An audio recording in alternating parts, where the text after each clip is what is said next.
మన ప్రభువైన యేసుక్రీస్తు నామములో ఈ సాయంకాల వేళ మరొకసారి మిమ్మల్ని అందరినీ కూడా ఈ యొక్క ఆన్లైన్ బైబిల్ స్టడీకి ప్రేమపూర్వకంగా ఆహ్వానిస్తున్నాను. మరి మనందరూ కూడా దేవుని కృప వల్ల ప్రతి వారం కూడా ఈ రీతిగా కలుసుకుంటూ దేవుని యొక్క వాక్యాన్ని నేర్చుకోవడానికి ప్రభు మనకి ఇచ్చినటువంటి అవకాశాన్ని బట్టి నేను దేవుణ్ణి స్తుతిస్తున్నాను. మరి సాయంకాల వేళ దేవుని యొక్క వాక్యాన్ని అందరూ కూడా ఆసక్తితో మనం దేవుని యొక్క సన్నిధిలో కూర్చున్నట్లయితే తప్పకుండా దేవుడు మరి మనతో మాట్లాడే దేవుడై ఉన్నారు. దేవుని నామానికి మహిమ కలుగును గాక. మరి ఇప్పుడు ఈ యొక్క పవర్ పాయింట్ మరి మనం చూస్తూ దేవుని యొక్క వాక్యం నేర్చుకుందాం.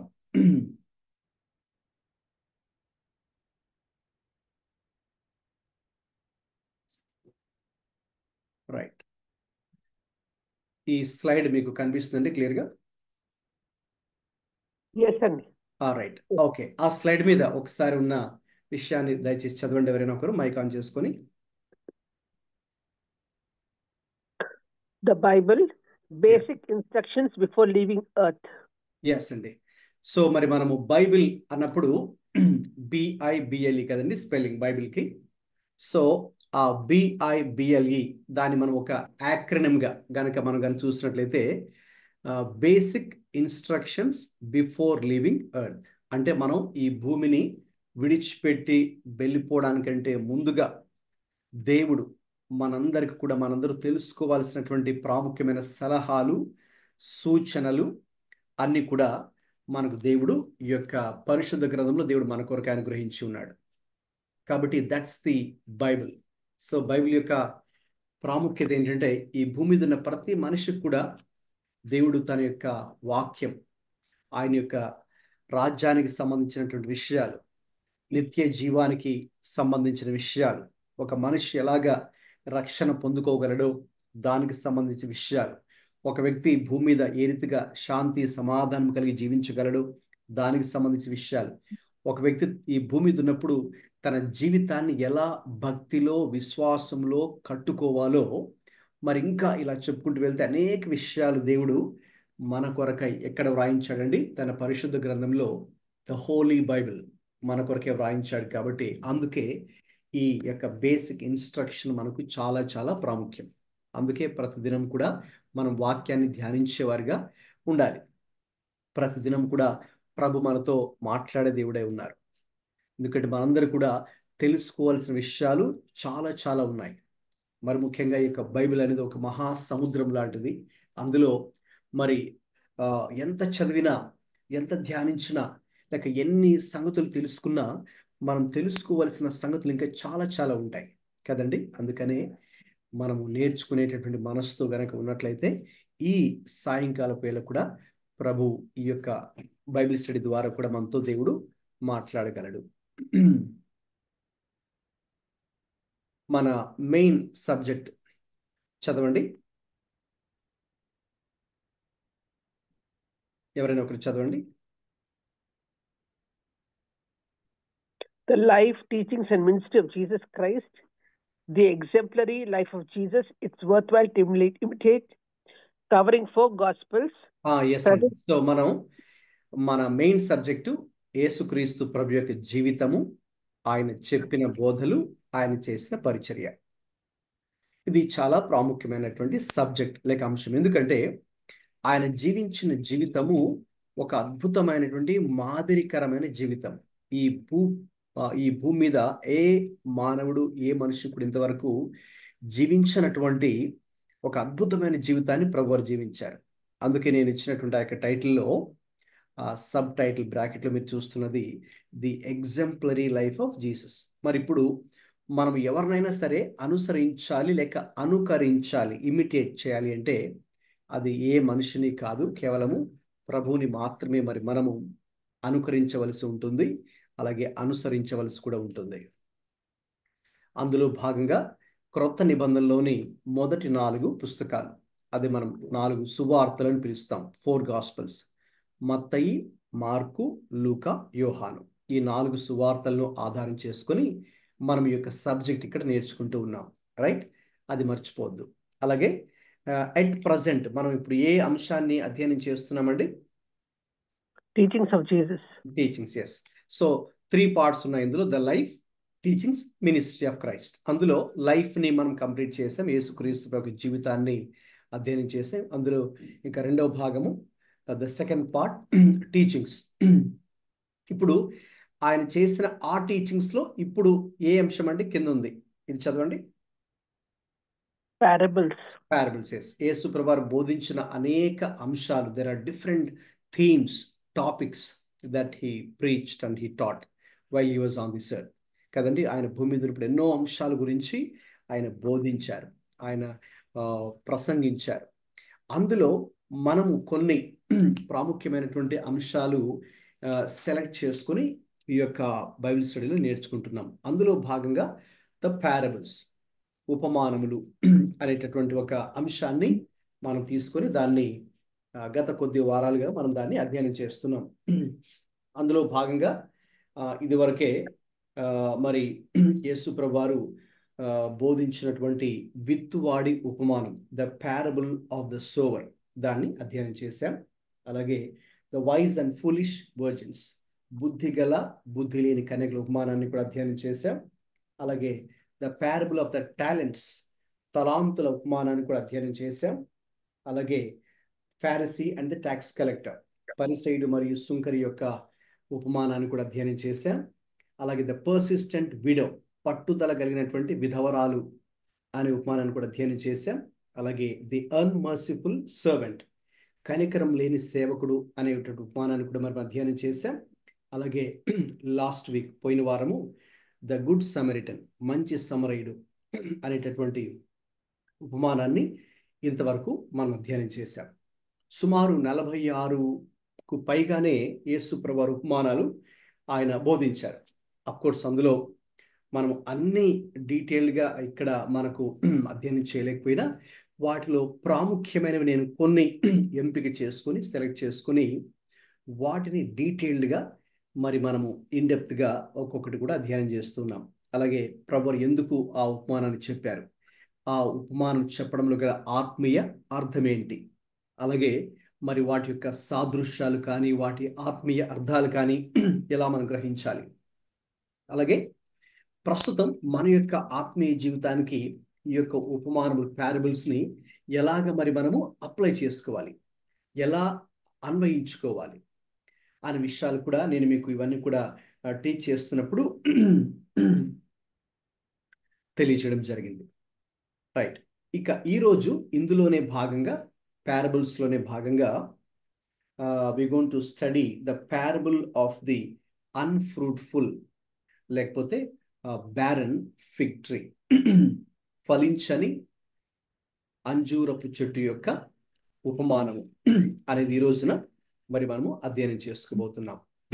అది మనకు లూకాసు వార్త 13వ అధ్యాయము మొదటి 9 వచనాల్లో వ్రాయబడింది. కాబట్టి ఎవరైనా ఒకరు మైక్ ఆన్ చేసుకొని, ఇంగ్లీష్ అయినా పర్లేదు, తెలుగు అయినా పర్వాలేదు, లూకాసు వార్త 13వ అధ్యాయము మొదటి 9 వచనాలు మరి చదివి వినిపించవలసిందిగా కోరుతున్నాను. Can someone read Luke chapter 13 verses 1 to 9 please? Danny. There were some present at that very time. Luke 13 kadandi? Yes. Luke 13, 1 to 9. Okay. From the beginning, 1, no? There were some present at that very time who told him about the Galileans whose blood Pilate had mingled with their sacrifices. And he answered them, do you think that these Galileans were worse sinners than all the other Galileans because they suffered in this way? No, I tell you, but unless you repent, you will all likewise perish. Or those 18 on whom the tower of Siloam fell and killed them, do you think they were worse offenders than all the others who lived in Jerusalem? No, I tell you, but unless you repent, you will all likewise perish. The parable of the barren fig tree. And he told this parable. A man had a fig tree planted in his vineyard, and he came seeking fruit on it and found none. And he said to them, the vine dresser, look, for 3 years now I have come seeking fruit on this fig tree, and I find none. Cut it down. Why should it use up the ground? And he answered him, Sir, let it alone this year also, until I dig around it and put on manure. Then if it should not bear fruit next year, well and good. But if not, you can cut it down. చాలండి, thank you. ఎవరైనా ఒకరు తెలుగులో కూడా చదివి వినిపించండి. లూకాసు వార్త 13 మొదటి 9 వచనాలు.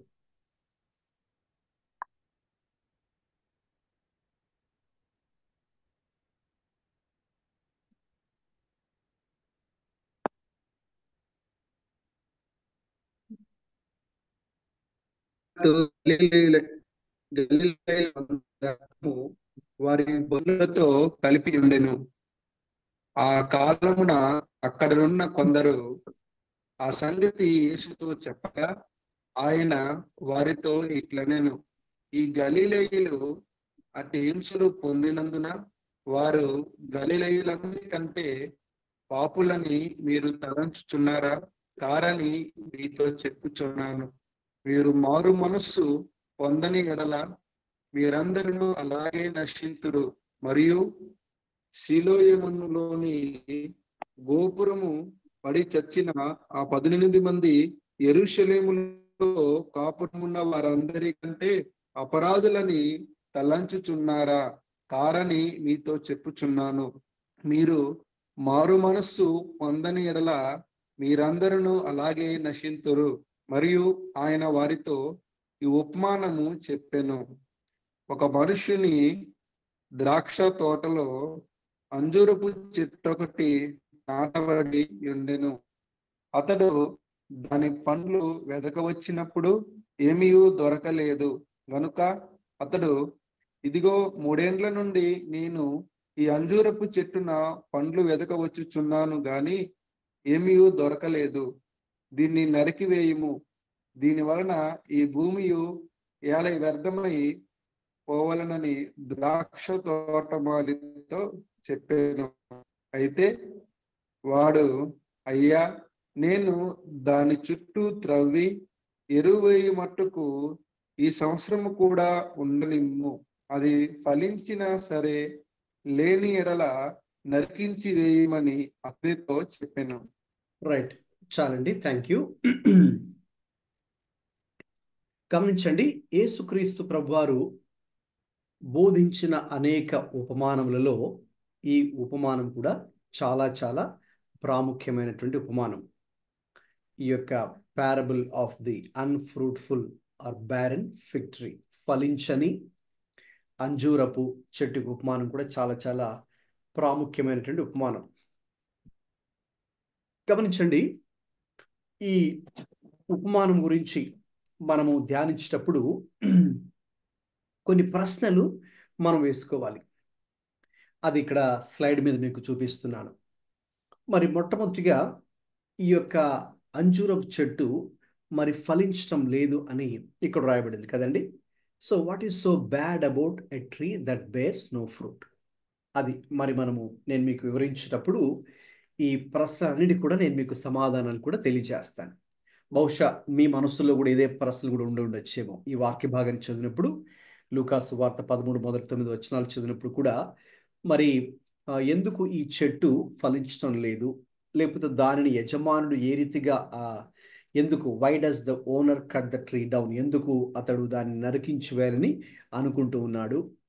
అలాగే మరి అక్కడేమో అక్కడ ఉన్నటువంటి మరి పని చేసే వ్యక్తి, ఆ ద్రాక్ష తోట మాలి, మరి అయ్యా మరి ఇంకొక సంవత్సరాన్ని ఉంచుదాము, అప్పుడు ఇది ఫలిస్తుందేమో చూద్దామని అన్నారు కదా. సో కాబట్టి అలాగా మరి ఉంచడం వలన ప్రయోజనం ఏంటి? మరి ప్రభువు మరి దానిని ఒక విధంగా చెప్పాలంటే ఆ అంజూరపు చెట్టును మరి ఎవరితో పోల్చారు? అలాగే మరి ఆ ఫలింపని అంజూరపు చెట్టు నుంచి మరి మనం ఎటువంటి ఆత్మీయ పాఠాలు నేర్చుకోవాలి? ఏ రీతిగా ఈనాడు మన యొక్క జీవితం ఉండాలని ప్రభు ఆశిస్తూ ఉన్నారో, ఈ ప్రశ్నలన్నీ కూడా నేను మీకు మొదట్లో వేస్తున్నటువంటి ప్రశ్నలన్నిటి కూడా ఈ రోజున మరి ఈ వాక్య భాగం ద్వారా మరి మనము సమాధానాలు పొందుకోబోతున్నాం.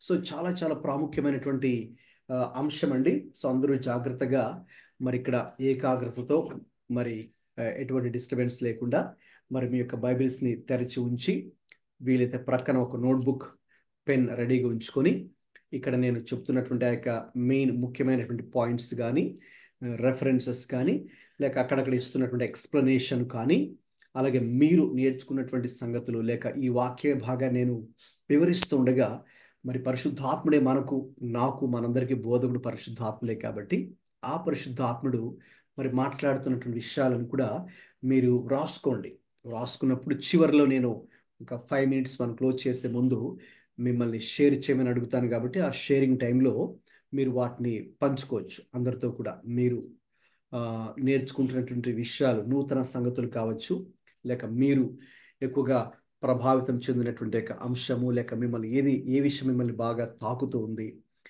లేకపోతే పరిశుద్ధాత్మ ఏ విషయంలో మరి మీతో మాట్లాడుతున్నారో అవన్నీ కూడా మన గ్రూప్ వాళ్ళతో పంచుకున్నప్పుడు డెఫినెట్గా it will be a blessing to all of us. మనందరికి కూడా దీవెనకరంగా ఉంటుందని నేను భావిస్తున్నాను. గమనించండి, ఇప్పుడు ఈ యొక్క ఉపమానంలోకి వెళ్దామండి. ఈ యొక్క ఉపమానంలోకి మనం వెళ్ళినప్పుడు గమనించండి, ప్రభు చెప్పినటువంటి ఉపమానం ముఖ్యంగా మనకు 6వ వచనం నుండి 9 వరకు ఉంటుంది. మొదటి 5 వచనాల్లో ప్రభు ఒక విషయాన్ని చెప్పారు. నేను దాని తర్వాత మీకు చెప్పిన తర్వాత వివరిస్తాను. ఈ ఉపమానంలోకి మరి మనం వెళ్ళినప్పుడు 6వ వచనంలో మరియు ఆయన వారితో ఈ ఉపమానం చెప్పాను. ఒక మనుష్యుని ద్రాక్ష తోటలో అంజూరపు చెట్టు ఒకటి నాటబడి ఉండెను. ఇక్కడ మరి ఒక్కొక్క పదానికి కూడా ఒక్కొక్క అర్థం ఉంటుంది కాబట్టి చూద్దాం. ఒక మనుష్యుడు అంటే ఎవరు అంటే ద్రాక్ష తోట ఆ యజమాని, ఆ మనుషుడు ఎవరు అని మనం చూస్తే దానికి సాదృశ్యం ఎవరంటే దేవుడే. ఆ విషయం మనకు యెషయా గ్రంథము 5:7లో కూడా మరి మనం చూస్తాం. ద్రాక్ష తోట నాటిన వాడు యజమాని అనే వ్యక్తి ఎవరికి సాదృశ్యంగా ఉన్నారు ఈ ఉపమానంలో అంటే దేవునికి సాదృశ్యంగా ఉన్నారు. ఇక తర్వాత ఆ ద్రాక్ష తోట అని రాయబడింది కదండి 6వ వచనంలో. ఆ ద్రాక్ష తోట ఎవరికి సాదృశ్యం లేక ఆ ద్రాక్ష తోట అంటే ఏంటి, దాని అర్థం ఏంటంటే ఇశ్రాయేలుకి సాదృశ్యంగా ఉంది. ద నేషన్ ఆఫ్ ఇజ్రాయెల్ లేకపోతే గాడ్స్ పీపుల్ ఇన్ జనరల్, దేవుని ప్రజలకు సాదృశ్యంగా ఉంది. ఇక తర్వాత అంజూరపు చెట్టు ఒకటి నాటబడి ఉండెను. అంజూరపు చెట్టు, ద ఫిగ్ ట్రీ. సో అది ఎవరికి సాదృశ్యంగా ఉంది అంటే ఆ యొక్క వ్యక్తిగతంగా అంటే ఇండివిజువల్ ఇజ్రాయెలైట్స్. ద్రాక్షతోటేమో ఆ ఇశ్రాయేలు దేశానికి సాదృశ్యంగా ఉంది. ఇప్పుడు అందులో ఒక అంజూరపు చెట్టు నాటబడి ఉండేది. ఆ ఒక అంజూరపు చెట్టు ఒక్కొక్క వ్యక్తికి అది సాదృశ్యంగా ఉంది. ఇశ్రాయేలీల్లో లేక దేవుని ప్రజలలో ఒక్కొక్కరికి ఆ యొక్క అంజూరపు చెట్టు సాదృశ్యంగా ఉన్నట్టుగా మనం చూస్తున్నాం. ఇక తర్వాత ఆయన ఆ యజమానుడు, ఆ ద్రాక్ష తోట యజమానుడు అంజూరపు చెట్టును నాటిన తర్వాత దాని పండ్లు వెదక వచ్చినప్పుడు ఏమీ దొరకలేదు. అంటే దాని పండ్లను వెదకడానికే ఆయన వస్తూ ఉన్నారు. ఆ వచ్చే సందర్భాన్ని లేక విషయాన్ని మనం దేంతో పోల్చవచ్చు లేక దాని అర్థం ఏంటంటే గాడ్స్ డిజైర్. చదవండి, ఇక్కడ ఎల్లో కలర్ ఉంది కదండి, అది చదవండి. The coming of the owner for fruit. God's desire for his people to produce good work. Yes. So ఆయన పండ్లు వెదక వచ్చినప్పుడు అన్నప్పుడు దానికి దేనికి సాదృశ్యంగా ఉంది అంటే దేవుడు తన ప్రజలైన వారిని వారి జీవితంలో నుంచి మంచి క్రియలు లేక సత్క్రియలు లేక సత్ ప్రవర్తన అనేది ఆయన మన నుంచి ఆశిస్తూ ఉన్నట్టుగా మనం చూస్తాం. అందుకే ఆయన మనలో వాటిని వెతుకుచూ ఉంటారు. రైట్. ఇక తర్వాత ఆ తోటమాలి, ద్రాక్ష తోటమాలి అనేది the keeper of the vineyard. So అది ఎవరికి సాదృశ్యంగా ఉందండి? నెక్స్ట్ లైన్లో ఎల్లో కలర్ చదవండి. Jesus as intercessor pleading to God to spare his people. Right. ఆ ద్రాక్ష తోట మాలి, ద కీపర్ ఆఫ్ ద వినియర్డ్ ఎవరికి సాదృశ్యంగా ఉన్నారంటే యేసుక్రీస్తు ప్రభుకే సాదృశ్యంగా ఉన్నారు. ఎలాగైతే ఆ తోటమాలి, అయ్యా దయచేసి ఇప్పుడే దీన్ని నరికివేయకండి లేక కొట్టివేయవద్దు, దాని చుట్టూ త్రవ్వి ఎరువు వేయడానికి ఈ సంవత్సరం కూడా ఉండనివ్వండి దయచేసి అని బ్రతిమలాడతాడు కదండి. అలాగా యేసుక్రీస్తు ప్రభు మనపక్షంగా ఉండి తండ్రి ఎదుట విజ్ఞాపన ప్రార్థన చేసే ఒక వ్యక్తిగా, మధ్యవర్తిగా, మీడియేటర్గా, లేక ఇక్కడ ఈ సాదృశ్యంలో ఈ ఉపమానంలో ఆ ద్రాక్ష తోట మాలిగా ఆయన మరి మనకు కనిపిస్తున్నారు. ఇక నెక్స్ట్, ఈ అంజూరపు చెట్లు ఆయన ఆ, చూడడానికి వస్తూ ఉన్నాడు, కానీ అందులో ఏమీయూ ఏమీయూ దొరకలేదు. అంటే అందులో ఏ ఫలాలు లేవు. సో ఆ ఫలములు లేని స్థితి, the barrenness of the tree, what does it represent? చదవండి next line. What does the barrenness of the tree say? The wickedness of the people who produce nothing of benefit to others. Yes, చూడండి, అంటే ఎటువంటి ఫలము ఎవరికి ప్రయోజనకరంగా లేకుండా, ఇంకా చెప్పాలంటే మనం ఎవరికి ప్రయోజనకరంగా లేము అంటే దాని అర్థం మంచి వాళ్ళుగా ఉంటేనే కదండి ఇతరులకు ప్రయోజనకరంగా ఉండేది. సో మనం దుష్టత్వంతో నిండుకొని ఉంటే, చెడ్డవారిగా మనం ఉంటే, లేక లోకస్తులాగా మనం ఉంటే ఇతరులకు ఆశీర్వాదకరంగా ఉండలేము. కాబట్టి ఒక విధంగా చెప్పండి, వీరిలో ఫలము లేదు అంటే ఒక విధంగా చెప్పాలంటే వారు దేవునికి వ్యతిరేకంగా వారు జీవిస్తూ ఉన్నారు అనే అర్థం ఇక్కడ ఉంది. ఇక ఈ యొక్క ద్రాక్ష తోట వినియడ్, ఓకే, చదవండి next line. What does it represent? God people isolated from other nations and especially honored with the light of supernatural revelation through the prophets and all the influence of divine grace. Right. ఈ యొక్క ద్రాక్ష తోట అనున్నది దేవుని యొక్క ప్రజలు, ముఖ్యంగా ఆ దినాన్న ఆ రోజుల్లో దేవుడు ఇశ్రాయేలు దేశాన్ని దేవుడు ఏర్పాటు చేసుకున్నారు కదండి. ఆయన మరి అనేక దేశములలో నుండి దేవుడు ఇశ్రాయేలు దేశాన్ని, దేవుని ప్రజలను ఆయన ఎంపిక చేసుకుని, అంటే ఒక ప్రత్యేకమైన ఉద్దేశంతో దేవుడు వారిని ఎంపిక చేసుకున్నాడు, వారిని దీవించాడు. అలాగే క్రొత్త నిబంధనలో ఆ ఇశ్రాయేలు సంఘానికి గుర్తుగా ఉందండి, the church, the universal church. So ఆ సంఘము అనే యొక్క పదానికి కూడా మనం గనక అర్థాన్ని చూస్తే, ఆ సంఘము అనే పదము ఎక్లీషియా అనే ఒక గ్రీక్ పదంలో నుంచి తీసుకుని రాబడింది.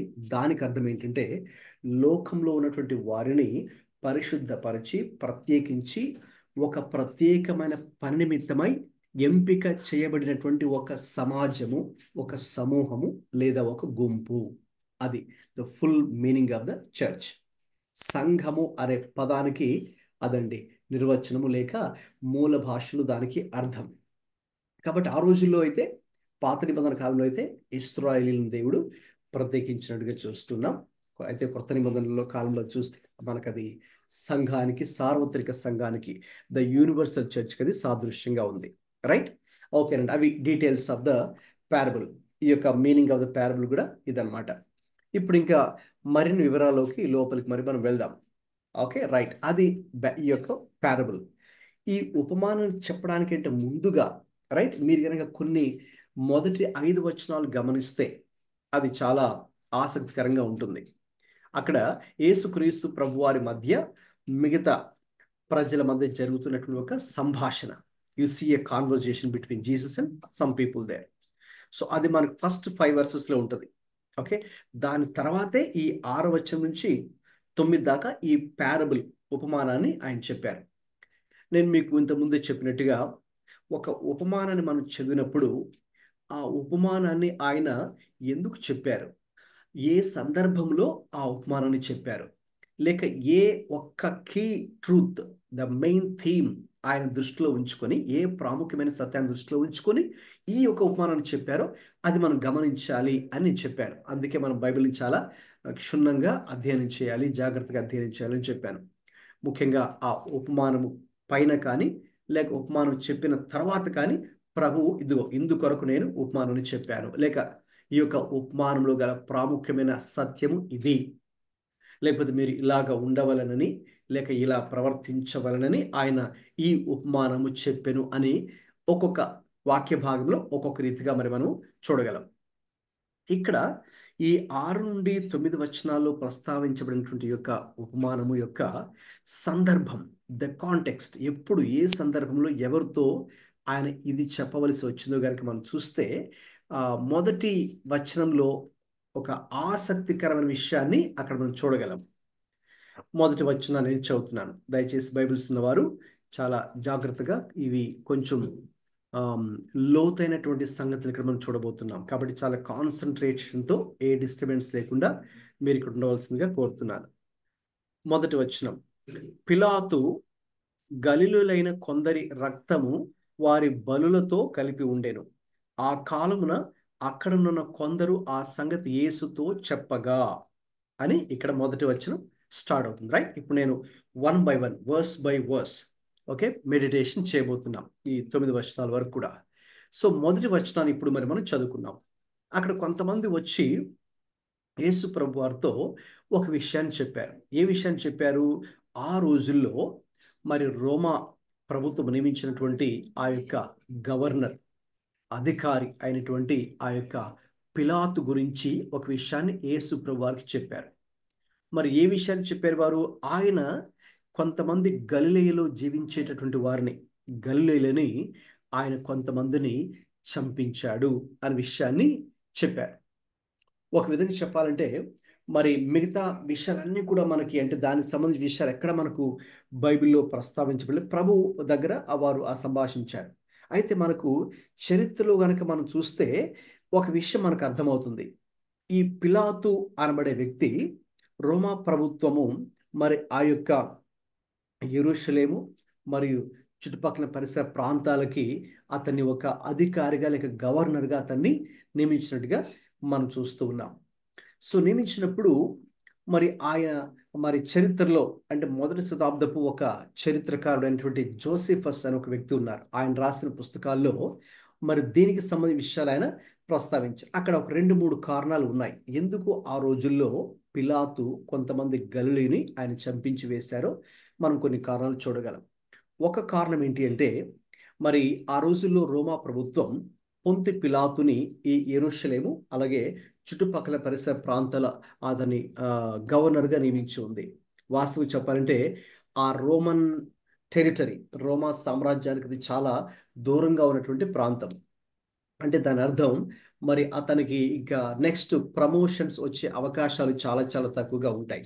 కాబట్టి అతడు ఇక రోమా ప్రభుత్వం మీద ప్రతీకారము ప్రత్యక్షంగా తీర్చుకోవడానికి అవకాశం లేకపోగా పరోక్షంగా అక్కడ ఎవరైతే తనకు సహకరించడం లేదో తన పరిపాలనలో, ఎవరైతే తన పరిపాలనకు విరుద్ధంగా పోరాడుతున్నారో లేకపోతే ఇప్పుడు కూడా మన కొంతమంది కదండి గ్రూప్స్ ఆఫ్ పీపుల్ ఏం చేస్తారు, ప్రభుత్వం మీద కానీ వాళ్ళు తిరగబడేవారు ఉంటారు, లేకపోతే ధర్నాలు చేసేవారు ఉంటారు, లేక ప్రభుత్వం చేసే వాటిని ప్రశ్నించేవారు ఉంటారు, ఎదురు తిరిగేవారు ఉంటారు, ప్రొటెస్ట్ చేస్తారు కదండి. ఎగ్జాక్ట్లీ ఆ రోజుల్లో కూడా గల్లీయులు అటువంటి విప్లవాన్ని తీసుకుని వచ్చినటువంటి వారు, లేకపోతే ఆనాటి రోమా ప్రభుత్వం మీద ధిక్కారము తెలిపినటువంటి వారు, అసమ్మతిని తెలిపినటువంటి వారు. కాబట్టి దానికి ఈయన ఇష్టపడలేదు కాబట్టి, పిలాతు ఇష్టపడలేదు కాబట్టి మరి ఆయన సైనికులకి ఆజ్ఞాపించి కొంతమందిని చంపించి వేయడం జరిగింది. అది కూడా గలిలయలు మరి పస్కా పండుగ జరుపుకోవడానికి యెరూషలేముకి వచ్చేవారు. ఆ రోజుల్లో యూదులు ఎక్కడికి ప్రపంచంలో చెదిరిపోయినా కూడా 3 ప్రాముఖ్యమైన పండుగలకు వారందరూ కూడా యెరూషలేముకి వాళ్ళు రావాలి ఆ పండుగలు ఆచరించడానికి. అలాగే పస్కా పండుగ జరుపుకోవడానికి వారు వచ్చినప్పుడు మరి వాళ్ళకి చెప్పాలంటే బలులు అర్పించడానికి వారు దేవాలయానికి వచ్చినప్పుడు అదే సమయంలో మరి ఆయన వీరిని చంపించి వేశాడు అని మరి మనకు కొన్ని విషయాలు చెబుతున్నాయి. చంపించి వేసి వారి రక్తాన్ని వారి బలులతో కలిపేశాడు. అంటే తనకున్నటువంటి కక్షను ఆ రీతిగా తీర్చుకున్నాడని ఒక మరి అభిప్రాయం. జోసెఫస్ అనే ఒక చరిత్రకారుడు, యూదుల చరిత్రకారుడు, మొదటి శతాబ్దంలో ఆయన అనేక విషయాలు రాసిన వ్యక్తి తెలియజేశాడు. తర్వాత ఇంకా చెప్పాలంటే ఇంకొక కారణం కూడా ఉంది. పొంతి పిలాతు ఆ రోజుల్లో వారికి నీటి కొరత ఏర్పడడం వల్ల ఆ యొక్క ఆయన ఏం చేశారంటే ఆ సిలోయము అనే ప్రాంతం దగ్గరికి ఒక కాలువ, ప్రత్యేకమైన కాలువను ఏర్పాటు చేయడం కోసం దాన్ని నిర్మించాలని చెప్పి దానికి కావలసినటువంటి ఆర్థిక నిధులను ఆయన ఏం చేశారు, నేరుగా ఆ యొక్క దేవాలయపు ఖజానాల నుంచి అతను తీసుకొని లేక దాన్ని దొంగలించి ఆ డబ్బును ఆయన ఆ యొక్క కాలువ కట్టడానికి ఆయన వాటిని ఉపయోగించడం జరిగిందని. కాబట్టి ఈ విషయం వారు యూదులు విభేదించారు. వారికి అది ఇష్టం అవ్వలేదు. దేవాలయపు ఖజానా ఉన్నటువంటి సొమ్మును తీసుకుని వెళ్ళి ఆ యొక్క కెనాల్ లేక కాలువ నిర్మించడానికి ఉపయోగించిన వారికి ఇష్టం అవ్వక వారు దాన్ని ధిక్కారం తెలిపారు. దానికి వాళ్ళకి ఇష్టం లేదు. అందుకని వాళ్ళు నా మీద తిరగబడతారా అనే ఉద్దేశంతో, తన యొక్క అధికారం చూపించాలనే ఉద్దేశంతో వారిని కొంతమంది యూదులు ఆయన చంపించి వేయడం జరిగింది. అవును.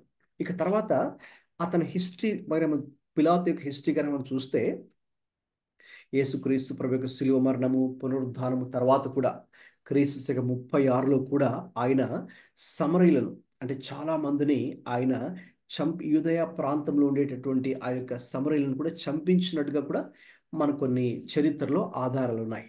రైట్. ఎనీవే, ఈ విషయాలన్నీ కూడా మరి అక్కడ యేసు ప్రభువారు దగ్గరకు కొంతమంది వచ్చి ఇవి చెప్తున్నారు. అంటే పొంతు పిలాతు ఏ రీతిగా కొంతమంది యూదులు చంపించాడో ఆ సన్నివేశం చెప్పారు. రైట్. ఓకే, గమనించండి. అది మొదటి వచనం యొక్క సారాంశం. రెండవ వచనంలో ఏముంది చూస్తున్నారు కదండి బైబిల్ మీరు. రెండవ వచనం లూకాసు వార్త 13వ అధ్యాయము 2వ వచనాన్ని ఇప్పుడు నేను చదివి వివరిస్తాను. ఆయన వారితో ఇట్లా నేను ఈ గలిలయులు అట్టి హింసలు పొందినందున వారు గలిలయులందరికంటే పాపులని మీరు తలంచుచున్నారా అని యేసయ్య ఒక ప్రశ్న వారిని వేశారు.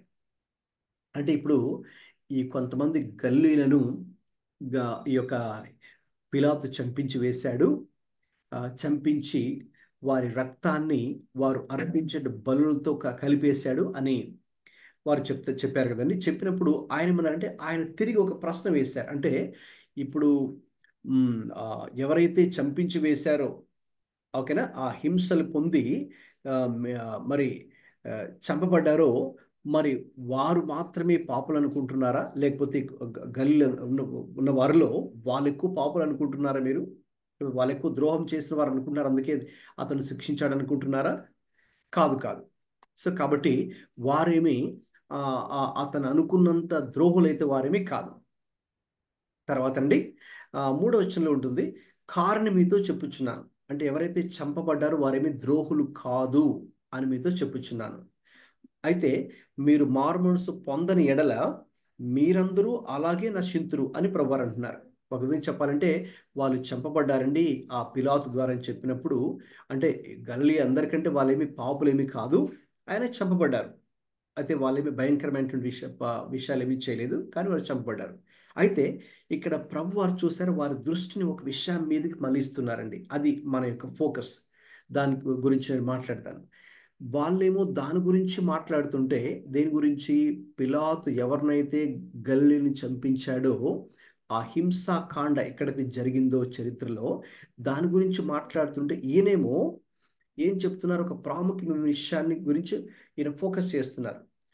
మీరు మారు మనస్సు పొందని ఎడల మీరందరూ అలాగే నశిస్తారు.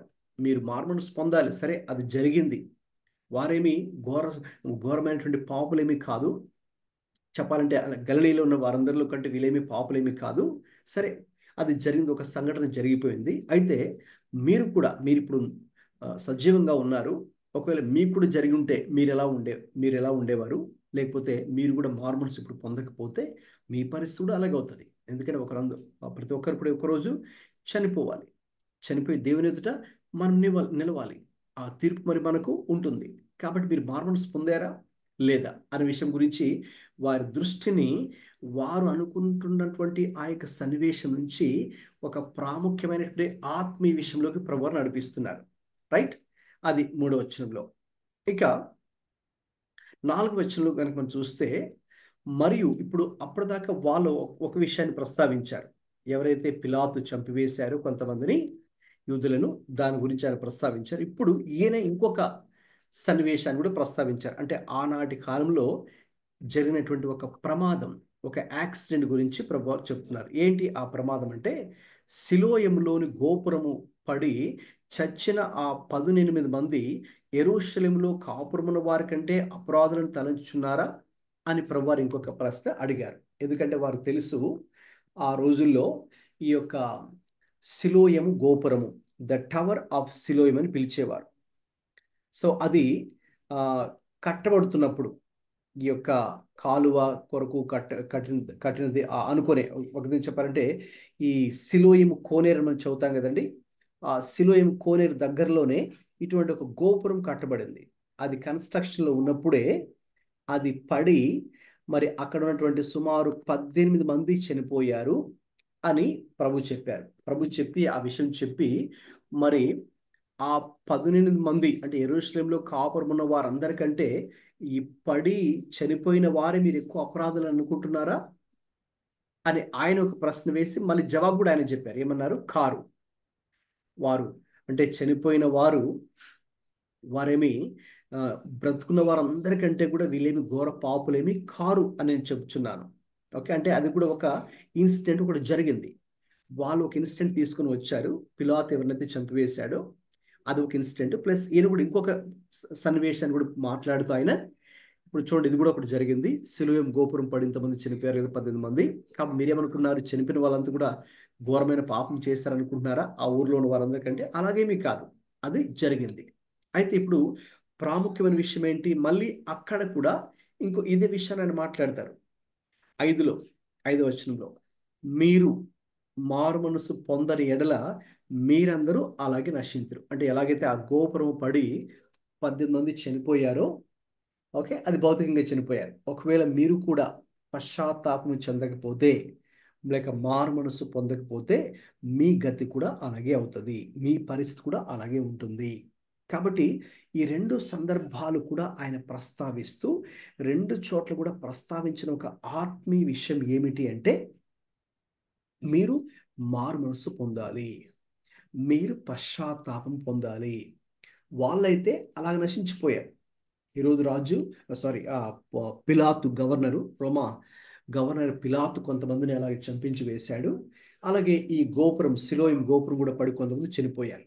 అయితే మీరు కూడా మారు మనసు పొందకపోతే మీరు కూడా అలాగే నశించిపోతారు. రైట్? అక్కడ ఒక విధంగా చెప్పాలంటే భౌతికంగానే కాదు, ఆత్మీయంగా కూడా మీరు నశించిపోతారు. ఆత్మీయంగా కూడా నశించిపోతారు. కాబట్టి గమనించండి, అక్కడ ఆయన ఉపయోగించిన పదము మారు మనస్సు అనే పదం. ఓకేనండి. ఇంకా చెప్పాలంటే ఆయన ఇలాంటి కెలామిటీస్ అంటాం కదండి, ప్రకృతి వైపరీత్యాలు, లేకపోతే ఇలాంటి ఒక ట్రాజడీస్, ఇవన్నీ ఎందుకు జరుగుతున్నాయి అని కనుక ఆలోచిస్తే ఎందుకు జరిగాయి అంటే అవన్నీ కూడా మనకు ఒక పిలుపునిస్తూ ఉన్నాయి. ఏ పిలుపు? పశ్చాత్తాపము కొరకైనటువంటి పిలుపు. రైట్?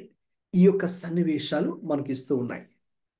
కాబట్టి మనం కూడా మన చుట్టూ కొన్ని న్యాచురల్ కెలామిటీస్ కానీ, కొన్ని విపత్తులు, కొన్ని ప్రమాదాలు, కొన్ని భయంకరమైనటువంటి సంఘటనలు మనం చూస్తూ ఉండగా మన యొక్క స్పందన కూడా ఎలా ఉండాలంటే, ఆల్ దీస్ ఇన్సిడెంట్స్, ఓకే, ఇవన్నీ కూడా they give a call for repentance. మనము పశ్చాత్తాపపడుటకు అవన్నీ కూడా మనకు పిలుపునిస్తున్నాయి. రైట్? సరే, ఇప్పుడు మారు మనసు అంటే ఏంటి అనే విషయాన్ని మీతో పంచుకుంటాను. రిపెంటెన్స్ అంటే ఏంటి? మనం మూల భాషలోకి వెళ్ళి గ్రీక్లోకి, హీబ్రూలోకి వెళ్ళి కనుక మనం చూస్తే అక్కడ స్లైడ్ మీద మీకు ఉంది. ఓకేనండి. సో ప్రభు ఈ 2 సందర్భాల్లో ఈ 2 వచనాలు ప్రభు అదే మాట ఉపయోగించారు. అంటే 3వ వచనంలోను మారు మనసు పొందనెడల మీరందరూ అలాగే నశింతురు అని 3వ వచనంలో అన్నారు. అలాగే 5లో కూడా అన్నారు, మీరు మారు మనస్సు పొందని ఎడల మీరందరూ అలాగే నశింతురు. మారు మనస్సు అంటే ఏంటి? దానిని గ్రీక్ భాషలో ఆ స్లైడ్ మీద చూస్తున్నారు కదండి, మెటానోయో అని పిలిచారు. ఓకే, పశ్చాత్తాపము అని అర్థం, రిపెంట్ ఆర్ రిపెంటెన్స్. అదే దాన్ని మరి హెబ్రీ భాషలో కనుక చూస్తే అది షుబ్ అనే ఒక పదం ఉపయోగించారు. దానికి అర్థం ఏంటంటే టర్న్ బ్యాక్ ఆర్ రిటర్న్, అంటే తిరిగి రావడము లేక ఆ దిశ మార్చుకోవడం. అంటే ఒక వ్యక్తి ఒకవైపు ప్రయాణిస్తున్నాడు అనుకుందాం, ఇటువైపు ప్రయాణం చేస్తూ ఉంటే ఈ మారు మనస్సు లేక పశ్చాత్తాపం పొందిన తర్వాత ఇంకా ఆ మార్గము తప్పు అని తెలుసుకొని ఇంకా అలాగే ప్రయాణించడం ఆపేసి తిరిగి ఇంకొక దానికి చెప్పాలంటే ఆపోజిట్ డైరెక్షన్లో ప్రయాణించడం, అది మారు మనస్సు అని అర్థం. అలాగే గమనించండి, దానికి ఇంకొక మనం కొంచెం లోతులోకి వెళ్ళి కనుక మనం చూస్తే ఈ యొక్క మారు మనస్సుకి ఓకే అర్థాన్ని కూడా మీకు ఇంకొక మాట చెప్తాను. చూడండి, ఇంకొక స్లైడ్ మీకు చూపిస్తున్నాను. ఇది కనిపిస్తుంది అనుకుంటున్నాను మీకు. రైట్, మెటానోయో, చేంజ్డ్ ఆఫ్టర్ బీయింగ్ విత్, అంటే ఒక వ్యక్తితో మనం ఉన్న తర్వాత లేక ఒక విషయాన్ని తెలుసుకున్న తర్వాత మనలో వచ్చే ఒక మార్పు, అందుకే మనం తెలుగులో కూడా చాలా స్పష్టంగానే మారు మనస్సు అంటే నువ్వు యేసుక్రీస్తుతో సహవాసం చేసిన తర్వాత ఇక నీవు మార్పు చెందిన వ్యక్తివి. అది కూడా దానికి అర్థం అండి. ఆ మెటానోయో అనే గ్రీక్ వర్డ్కి అది కూడా అర్థం. ఇంకొక అర్థాన్ని కూడా చెప్తాను. థింక్ డిఫరెంట్లీ ఆఫ్టర్ అంటే మనం ఇక మారు మనసు పొందిన తర్వాత అంతకు ముందు వరకు ఒకలాగా ఆలోచించేవారము ఇప్పుడు మరి ఇంకొక విధంగా ఆలోచించేవారుగా ఉన్నాం. అంటే మన ఆలోచన విధానం కూడా మారిపోయింది. మన ఆలోచన విధానం కూడా మారిపోయింది. After A change of mind, right? అంటే మారు మనసు పొందుకున్న తర్వాత మన మనస్సు కూడా రూపాంతరము చెందింది. అంటే మన యొక్క థింకింగ్లో ఒక ఆలోచన విధానంలో మనం ఆ ఆలోచన విధానంలో మార్పు రావాలి. అది పశ్చాత్తాపం అంటే, అది ఈ యొక్క మెటానోయి అంటే, రైట్? సో అలాగా మనకు బైబిల్లో చాలా స్పష్టంగా ఈ యొక్క పశ్చాత్తాపము, మారు మనస్సు, అలాగే మన యొక్క మనస్సు మారి నూతన మొగుట, మనకు రోమాపత్రిక 12 మొదటి 2 వచనాలు కూడా ఇదే మాట ఉపయోగించడం జరిగింది. మనస్సు మారి రూపాంతరం చెందుట వలన, రైట్? సో ప్రభువారు ఇప్పుడు అక్కడ ఉన్నటువంటి ఆ ప్రజలకు, ఓకేనండి, అక్కడ ఉన్నటువంటి ప్రజలందరికీ కూడా, యూదులు ఉన్నారు, కొంతమంది అన్యులు కూడా ఉన్నారు, వారందరికీ కలిపి మరి ఎవరైనా సరే మనందరికీ అవసరమైనది జీవితంలో ఏంటి అంటే మారు మనస్సు, రిపెంటెన్స్, మారు మనస్సు, పశ్చాత్తాపం యొక్క అనుభవం అనేది మనందరూ కూడా కలిగి ఉండాలి అనేది ప్రభువారు ఇక్కడ ప్రాముఖ్యంగా ప్రస్తావించారు, రైట్? ఓకే, అందుకే అది ఈ యొక్క శుభ్ అని దీన్ని హీబ్రూలో అన్నారు. సో అంటే టర్న్ బ్యాక్ ఆర్ రిటర్న్ అంటే తిరిగి రావడం, లేక మనం అంతవరకు వెళ్తున్న మార్గంలో కాకుండా మన మార్గాన్ని, దిశను మార్చుకొని మళ్ళీ నూతనమైన మార్గంలో ప్రయాణించడము. అదండి ఆ యొక్క మారు మనస్సు అని ప్రభువారు 2 సార్లు 3వ వచనంలోను 5వ వచనంలోను ఉపయోగించారు. అది ప్రాముఖ్యమైనది. అందుకే మనం బైబిల్ చదువుతున్నప్పుడు అండి ఇలాగా ఒక్కొక్క పదము కూడా చాలా ప్రాముఖ్యం. Every word counts, every word is important in the Bible కదండి. అందుకే ఇలాగ మరి మనము ఒక్కొక్క పదాన్ని చదువుతూ ప్రభు ఎందుకు ఆ విషయాన్ని చెప్పారు, లేకపోతే అక్కడ ఆ యొక్క సన్నివేశం గురించి వాళ్ళు చెప్పినప్పుడు, లేక ప్రభువారు కూడా ఇంకొక ఎగ్జాంపుల్ హిస్టరీలో జరిగిన ఒక సందర్భాన్ని ప్రస్తావించి ఆయన ముఖ్యమైన విషయాన్ని ఏం చెప్పారు. సో ఇది ఆ ముఖ్యమైన విషయం, పశ్చాత్తాపం చెందుట, మారు మనస్సు పొందుట. ఇది చాలా చాలా ప్రాముఖ్యమైనటువంటి విషయం, చాలా చాలా ప్రాముఖ్యమైనటువంటి విషయం.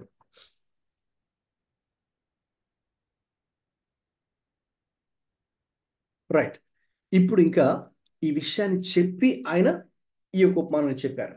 గమనించారు కదండి. సో అంటే పశ్చాత్తాపము చెందుట అనే విషయం గురించి, అంటే మారు మనస్సు గురించి.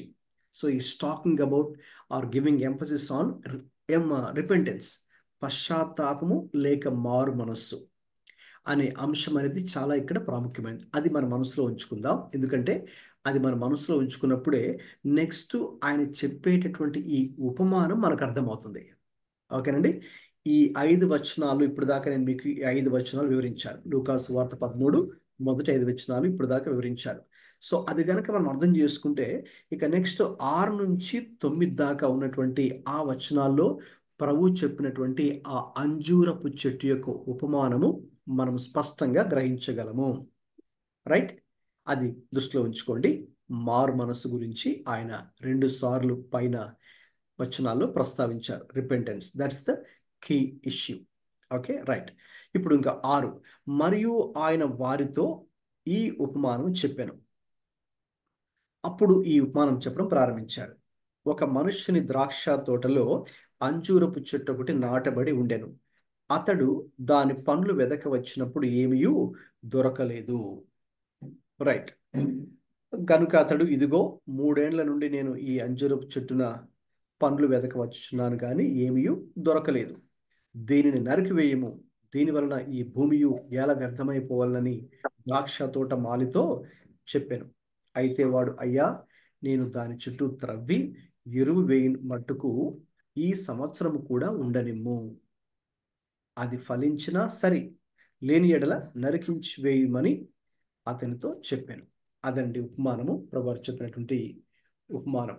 ఆ parable of the barren fig tree లేక అన్ఫ్రూట్ఫుల్ ఫిగ్ ట్రీ, ఫలించని అంజూరపు చెట్టు ఉపమానము అది. ఓకే. సో ఇక్కడ గనక మనం గమనిస్తే ఆ వ్యక్తి, ఆ యజమానుడు, ఆ ద్రాక్ష తోట యజమానుడు, ఆయన ఈ ఫలించని అంజూరపు చెట్టు విషయంలో ఆయన సంతోషంగా లేడు. Okay, is not happy, in fact is disappointed. Okay, అందుకే దాన్ని అతడు నరికించి వేయాలని ఒక ఆలోచనలో ఉన్నారు. ఎందుకంటే అందులో ఫలం లేదు కదండి. ఆ ఫలం కోసం ప్రతి సంవత్సరం వచ్చి చూస్తున్నాడు, కానీ అక్కడ ఫలము లేదు, అక్కడ ఫలం లేదు. ఓకే, సో కాబట్టి ఇప్పుడు గమనించినట్టయితే ఇప్పటిదాకా మొదటి 5 వచనాల్లో ఆయన హీ స్పోక్ ఆన్ రిపెంటెన్స్, పశ్చాత్తాపపడుట లేక పశ్చాత్తాపం యొక్క ప్రాముఖ్యత గురించి మాట్లాడారు. ఇప్పుడు చూస్తేనేమో అదే అంశం హీస్ కంటిన్యూయింగ్. అయితే ఎప్పుడు పశ్చాత్తాపడాలి? ఇప్పుడే పశ్చాత్తాపడాలి. రిపెంటెన్స్ ఈజ్ నౌ అనే అంశం ఇక్కడ మనకు కనిపిస్తుంది. అలాగే fruitlessness will not be endured for ever. అంటే మనము ఫలం లేకుండా జీవిస్తూ ఉంటే దేవుడు దాన్ని ఎంతో కాలం చూసి ఆయన అంగీకరించడు. ఓకే, ఇంకా చెప్పాలంటే ఆయన తన మహాకృప చొప్పున, సరే, ఎలాగైతే తోటమాలి బ్రతిమలాడాడు, అయ్యా ఇప్పుడే వద్దులేండి, ఇంకొక సంవత్సరం టైం ఇవ్వండి, అప్పుడు నేను ఇంకా చక్కగా దాని చుట్టూ ఆ, ఆ, ఎరువు వేసి దాన్ని పెంచుదాం, చూద్దాం, అవకాశం ఇద్దాం, ఒకవేళ ఆ మొదటి సంవత్సరం తర్వాత ఫలిస్తే ఫలించింది, లేకపోతే అప్పుడు నరికివేద్దామని, ఇంకా చెప్పాలంటే అతను అడగడం వల్ల ఆ యజమానుడు కూడా సరే అని అంగీకరించి, ఒక విధంగా చెప్పాలంటే కృప చూపించడం వలన ఓకే ఒక అవకాశం అయితే ఇవ్వబడింది. అయితే అవకాశం ఇవ్వబడినా కూడా అంటే దానికి కూడా ఒక లిమిట్, ఒక హద్దు ఉంటుంది. దేవుడు ఒక అవకాశం ఇచ్చినప్పుడు మరి దాని కనుక మనము సద్వినియోగం చేసుకోకపోతే, పశ్చాత్తాపడకపోతే, ఫలభరితమైన జీవితం మనకు లేకపోతే, మన జీవితాల్లో ఫలాలు మనం ఫలించకపోతే అది చాలా ప్రమాదమే. అందుకే చాలా జాగ్రత్తగా మనం ఇప్పుడు కొన్ని విషయాలు ఆలోచించాలి. రైట్, ఇప్పుడు చూడండి, మనం కొంచెం లోతుల్లోకి వెళ్ళి ఇప్పుడు ఈ యొక్క ఉపమానాన్ని అధ్యయనం చేస్తూ మనం ఎలాగా ఈ ఉపమానాన్ని అర్థం చేసుకోవాలి, లేక మన ఆత్మీయ జీవితానికి, మన యొక్క స్పిరిచువల్ లైఫ్కి అప్లై అయ్యే కొన్ని విషయాలు ఇప్పుడు నేను మీతో పంచుకుంటాను. Right, so lessons for us today. ఇప్పుడు చూడండి, దేవుడు మనల్ని నాటినప్పుడు, ఎందుకంటే ఆ ద్రాక్ష తోట యజమాని ప్రభువే అని చెప్పుకున్నాం. తర్వాత మనల్ని నాటింది, ఒక అంజూరపు చెట్టుగా మనల్ని నాటింది, మరి ఆయన తోటలు నాటింది ఆయనే. రైట్, సో కాబట్టి ఆయన యజమానుడు, he is the owner of the vineyard. So ఆయన ఓనర్ అయినప్పుడు తప్పకుండా చెప్పండి, మరి ఎక్స్పెక్ట్ చేస్తారా ఫలాలు, ఎక్స్పెక్ట్ చేయరా? ఆయన కష్టపడి నాటి కదండి, ఆ, మరి అవన్నీ చేసినప్పుడు ఆ యొక్క చెట్టు నుంచి ఫలాలు ఆశించడం తప్పు కాదు. ఇంకా చెప్పాలంటే ఫలాలు ఫలించకపోతేనే తప్పు అవుతుంది కదండి. Right, I think you are following me, all of you. Okay, so కాబట్టి గమనించండి, ఇక్కడ ఆయన అందులో వాటి నుంచి ఫలాన్ని ఎక్స్పెక్ట్ చేశాడు. Okay, so he had given it good soil. ఓకేనండి, ఒక మంచి అక్కడ నేల మీదే అవన్నీ కూడా ఆయన ఆ మొక్కను వేశారు. తర్వాత 3 సంవత్సరాలుగా దానికి కావలసిన శ్రద్ధ అంతా కూడా తీసుకొని, ఓకే, అన్ని కరెక్ట్గా అక్కడ తోట మాలి కూడా అక్కడ ఉండి దగ్గరుండి మరి ఆ మొక్కకి తీసుకోవాల్సిన జాగ్రత్త అంతా కూడా తీసుకున్నాడు. ఓకే, దాని తర్వాత కూడా ఆ తోటమాల అన్నట్టుగా, అయ్యా ఇంకొక సంవత్సరం సమయం ఇద్దాము, అప్పుడు ఫలిస్తుందేమో చూద్దామని కూడా చెప్పారు. రైట్, ఇప్పుడు దీన్ని మనము ఆత్మీయంగా అర్థం చేసుకోవడానికి యెషయా గ్రంథము 5వ అధ్యాయము మొదటి 7 వచనాలు ఎవరైనా మైక్ ఆన్ చేసుకుని త్వరగా చదవండి. మరి దేవుడు ఎలాగ యజమానుడిగా ఉన్నారో, మరి దేవుని ప్రజలు ఇశ్రాయేలీలు ఏ రీతిగా ఆ అంజూరపు చెట్టుకు గుర్తుగా ఉన్నారో చూద్దాం. యెషయా గ్రంథము 5వ అధ్యాయం మొదటి 7 వచనాలు. రైట్, చదవండి. నా ప్రియుని గురించి పాడగను వినుడి. అతని తోటను బట్టి నాకు ఇష్టడైన వాని గురించి పాడగను వినుడి. సత్వ భూమి గల కొండ మీద నా ప్రియునికి ఒక ద్రాక్ష తోట ఉండెను. ఆయన దానిని బాగుగా త్రవ్వి రాళ్ళనేరి అందులో శ్రేష్టమైన ద్రాక్ష తీగలను నాటించింది. దాని మధ్యన బురుజు ఒకటి వేయించి చెట్టుని తొలగించాను. ద్రాక్ష పండ్లు ఫలింపవాలని ఎదురు చూచుండెను, కానీ అది కారు ద్రాక్షలు కాచాను. కావున యెరూషలేము నివాసులారా, యూదా వారులారా, నా ద్రాక్ష తోట విషయమై నాకు న్యాయం తీర్చవలెనని మిమ్మల్ని వేడుకొనుచున్నాను. నేను నా ద్రాక్ష తోటకు చేసిన దానికంటే మరేమి దానికి చేయగలను? అది ద్రాక్ష పండ్లు కాయనని నేను కనిపెట్టినప్పుడు అది కారు ద్రాక్షలు కాయటకు కారణమేమి? ఆలోచించుడి. నేను నా ద్రాక్ష తోటకు చేయబో కార్యమును మీకు తెలియజెప్పేదను. నేను అది నేసివేయబడినట్లు దాని కంచెను కొట్టివేసేదను. అది త్రొక్కబడినట్లు దాని గోడను పడగొట్టి దాన్ని పాడు చేసేదను. అది శుద్ధి చేయబడదు, పారతో త్రవ్వబడదు. దానిలో గచ్చ పొదలను బలిరక్కసి చెట్లను బలిసి ఉండును. దాని మీద వర్షింపవలదని మేఘములకు ఆజ్ఞ ఇచ్చేదను. ఇశ్రాయేలు వంశము సైన్యము పతియకు యెహోవా ద్రాక్ష తోట. యూదా మనుషులు ఆయనకి ఇష్టమైన మనము. ఆయన న్యాయం కావాలని చూడగా బలాత్కారం కనబడను, నీతి కావాలని చూడగా రోదనం వినబడను. రైట్. చాలమ్మా.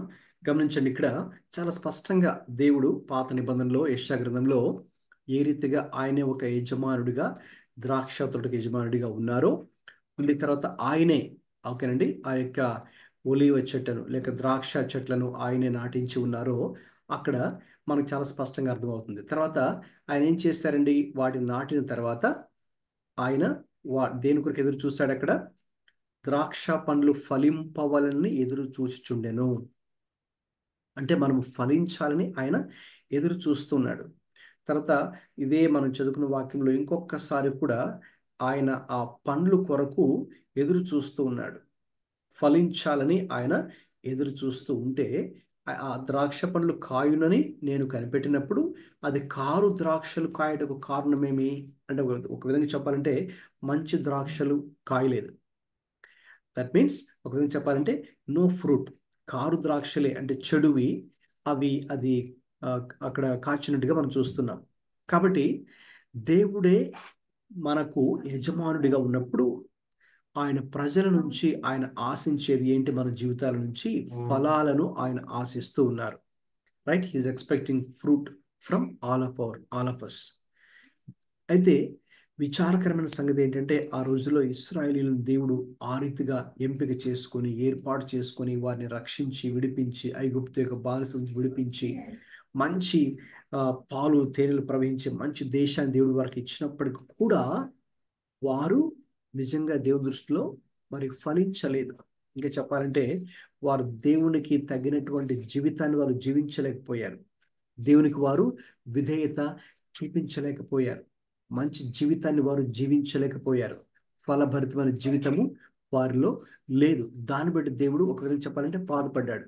రైట్? ఓకే. సో కాబట్టి అయితే ఇక్కడ ఒక గొప్ప విషయం ఏంటంటే, ఇంకొక ప్రాముఖ్యమైన విషయం ఇదండి. ఎప్పుడైతే వారి ఇశ్రాయేలు ఆ రీతిగా విఫలమయ్యారో అయితే దేవుడు చేసిన మరొక కార్యం ఏంటంటే యేసుక్రీస్తును ఈ లోకానికి మన కొరకే పంపించడం ద్వారా ఇప్పుడు యేసుక్రీస్తులో మనము నిలిచి ఫలించడానికి లేక మనం ఫలించడానికి మన ప్రక్కనే ఉండి మనకు సహాయం చేయడానికి యేసుక్రీస్తు ప్రభువుని ఈ లోకంలోకి దేవుడు పంపించాడు. దేవునికి స్తోత్రం. Praise God. కాబట్టి ఒక విధంగా ఇశ్రాయేలీలు ఏ విషయంలో అయితే ఫెయిల్ అయ్యారో ఇప్పుడు మనం ఫెయిల్ అవ్వాల్సిన అవసరం అయితే లేదు. ఎందుకంటే మనకు ప్రభు యేసుక్రీస్తు ప్రభు లోకంలోకి మనకు పంపబడింది మనకు సహాయం చేయడం కొరకే. అందుకే యోహాను సువార్త 15:8 నేను చదువుతున్నాను. యోహాను సువార్త 15:8లో ఈ రీతిగా వ్రాయబడింది: మీరు బహుగా ఫలించటం వలన నా తండ్రి మహిమపరచబడును, ఇందువలన మీరు నా శిష్యులను శిష్యులగుదురు. కాబట్టి ఇప్పుడు యేసుక్రీస్తు ప్రభువారు మనకు అనుగ్రహించబడ్డాడు. ఇప్పుడు ఆయన ద్వారా లేక ఆయనలో ఉండి మనము ఫలించాలని ప్రభు కోరుతూ ఉన్నారు. రైట్? ఆయనలో ఉండి మరి మనము ఫలించాలని కోరుతున్నారు. ఇక్కడ కొన్ని విషయాలు మనం ఇక్కడ గమనించాలండి. ఒకసారి తిరిగి మనం లూకాసు వార్త 13కి వచ్చినట్టయితే 8-9 వచనాలు ఒకసారి చదివి వినిపిస్తారా?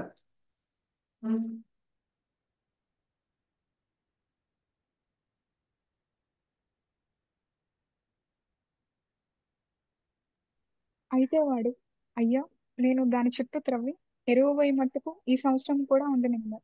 అది ఫలించినా సరే, లేని ఎడల నరికివేయించమని అతనితో చెప్పాను.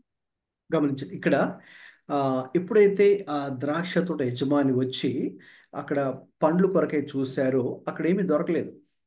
అప్పుడు అతడు ఇంకా కోపంతో ఏమన్నాడండి, 3 ఏళ్ల నుంచి నేను ఈ అంజూరపు చెట్లు పండ్ల కొరకు వెతుకుతూ వస్తున్నాను, కానీ ఏమీ దొరకట్లేదు, కాబట్టి దీన్ని నరికించి వేయండి, దీనివల్ల ఈ భూమి ఎలా వ్యర్థమైపోవాలని ఆ ద్రాక్ష తోటమాలితో ఆ యజమానుడు అన్నాడు. అయితే ఆ తోటమాలి ఏమన్నాడండి, అయ్యా నేను దాని చుట్టూ త్రవ్వి ఎరువు వేయమట్టుకు ఈ సంవత్సరం కూడా ఉండనేమో అని బ్రతిమలాడాడు. సో ఈ సంవత్సరం కూడా అన్నప్పుడు అక్కడ దానికి వాడబడినటువంటి ఆ గ్రీక్ వర్డ్ మెల్లో అనే ఒక గ్రీక్ పదం దానికి వాడారు. సో దానికి అర్థం ఏంటంటే నెక్స్ట్ ఇయర్ అంటే ఈ సంవత్సరము అని కూడా కాదు, ఇంకా స్పష్టంగా చెప్పాలంటే ఇన్ టైమ్ టు కమ్, లేక ఫర్ ద ఫ్యూచర్ అంటే భవిష్యత్తులో, అంటే రాబోయే దినాల్లో ఇది ఫలిస్తుందేమో చూద్దామయ్యా. అంటే ఈ సంవత్సరం అంటే ఎగ్జాక్ట్లీ ఇంకొక 365 days అంటే 1 year ఉంచిన తర్వాత కట్ చేద్దామని కాదు దాని అర్థం. రాబోయే రోజుల్లో భవిష్యత్తులో ఒకవేళ ఇది ఫలిస్తుందేమో మనం అవకాశం ఇచ్చి చూద్దామయ్యా, అందుకే దయచేసి ఇప్పుడు దీన్ని మరి నరికించి వేయవద్దు అని ఆ తోటమాలి యజమానిని ఒక విధంగా చెప్పాలంటే బ్రతమలాడుతూ ఉన్నాడు కదండి. సో కాబట్టి అక్కడ దేవుడైతే భవిష్యత్తులో రాబోయే దినములలో ఫలించడానికి ఒక అవకాశం ఇచ్చాడు. ప్రైజ్ గాడ్, దేవునికి స్తోత్రం. గమనించండి, మనము ఫలించలేదని వెంటనే దేవుడు మనల్ని ఆయన మన మీదకి ఉగ్రత కానీ తీర్పు కానీ శిక్ష కానీ రానివ్వకుండా ఈ కృపాకాలంలో మనం దేవుని కొరకై ఫలించాలని రైట్ దేవుడు మనకేమి ఇస్తున్నాడండి, అవకాశాలు ఇస్తూ ఉన్నాడు. దేవునికి స్తోత్రం. ఆయనకి is a God of second chance అంటారు, లేక not literally second chance, any number of chances కదండి. మనం దేవుని కోసం జీవించడానికి second, third, fourth number of chances he gives. అయితే ఇచ్చి దేవుడు ఏం చూస్తాడు, మనము ఫలించాలని దేవుడు చూస్తాడు. అఫ్ కోర్స్ మళ్ళీ దానికి కూడా ఒక లిమిట్ ఉంటుంది. సో దేవుడు మనకి అనేక అవకాశాలు ఇచ్చి, మనకు సమయాన్ని ఇచ్చి, అవకాశాలు ఇచ్చి, ఆరోగ్యాన్ని ఇచ్చి రైట్ మనం ఎలా ప్రవర్తిస్తామో దేవుని పట్ల ఆయన చూస్తాడు. ఎగ్జాక్ట్లీ దేవుని ప్రజల జీవితంలో కూడా అదే జరిగింది కదండి.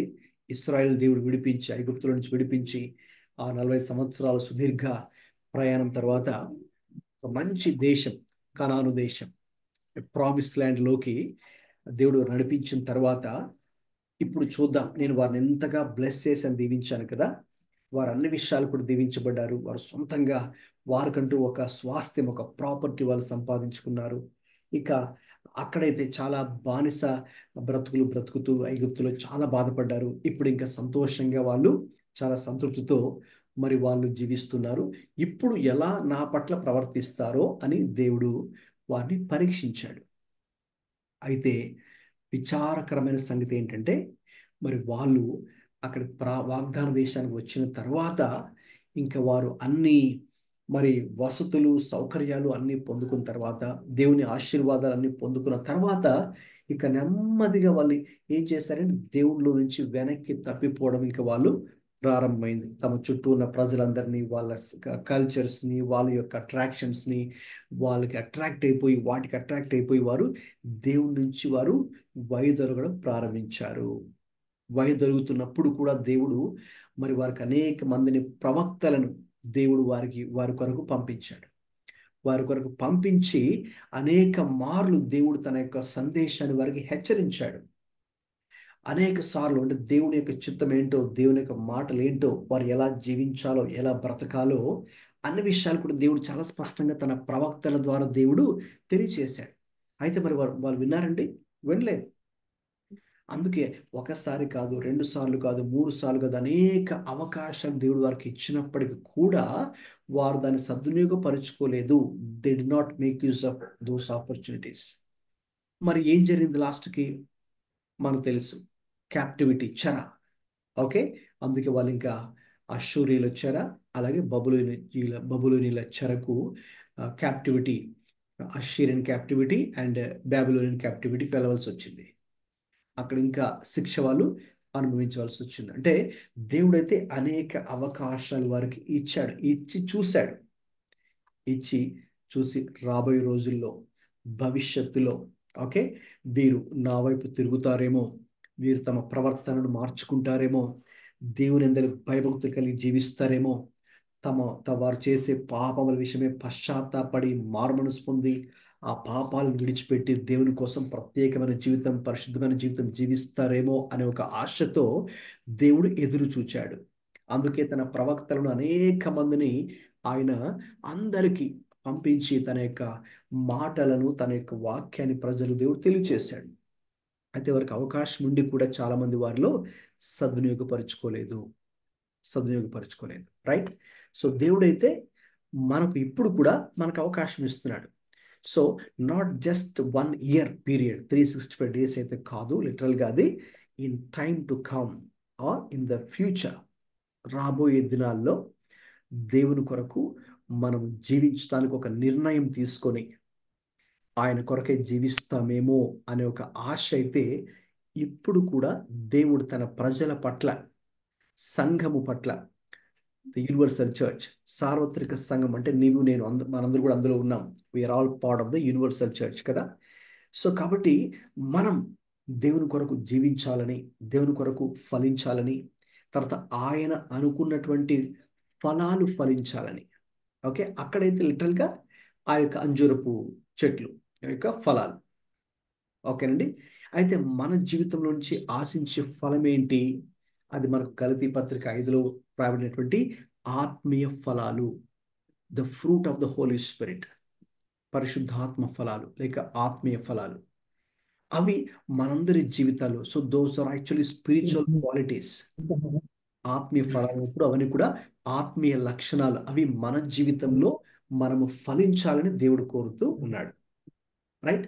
క్రీస్తుని అంగీకరించిన ప్రతి వ్యక్తి కూడా ఇంకా ఎటువంటి వ్యక్తిగా మారాలంటే ఫలించే వ్యక్తిగా మారాలి. ఎటువంటి జీవితం మనం చాలా భయంకరంగా ఉంది అసలు. దుమ్ము కనబడిపోతుంది చూసి బాబోయ్. ఫలభరితమైన జీవితము మనం కలిగి ఉండాలి. చాలా భయంకరంగా ఉంది, దుమ్ము కనబడిపోతుంది చూ.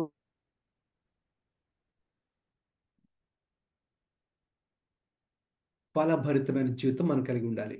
వి all must have fruitful life. Right. Okay. తర్వాత ఇక్కడ గమనించండి, ఆ ద్రాక్ష తోటమాలి బ్రతిమలాడాడు కదండి. ఎలా బ్రతిమలాడాడు? చదవండి ఆ మాట ఇంకొకసారి. అయ్యా అని 8వ వచనం.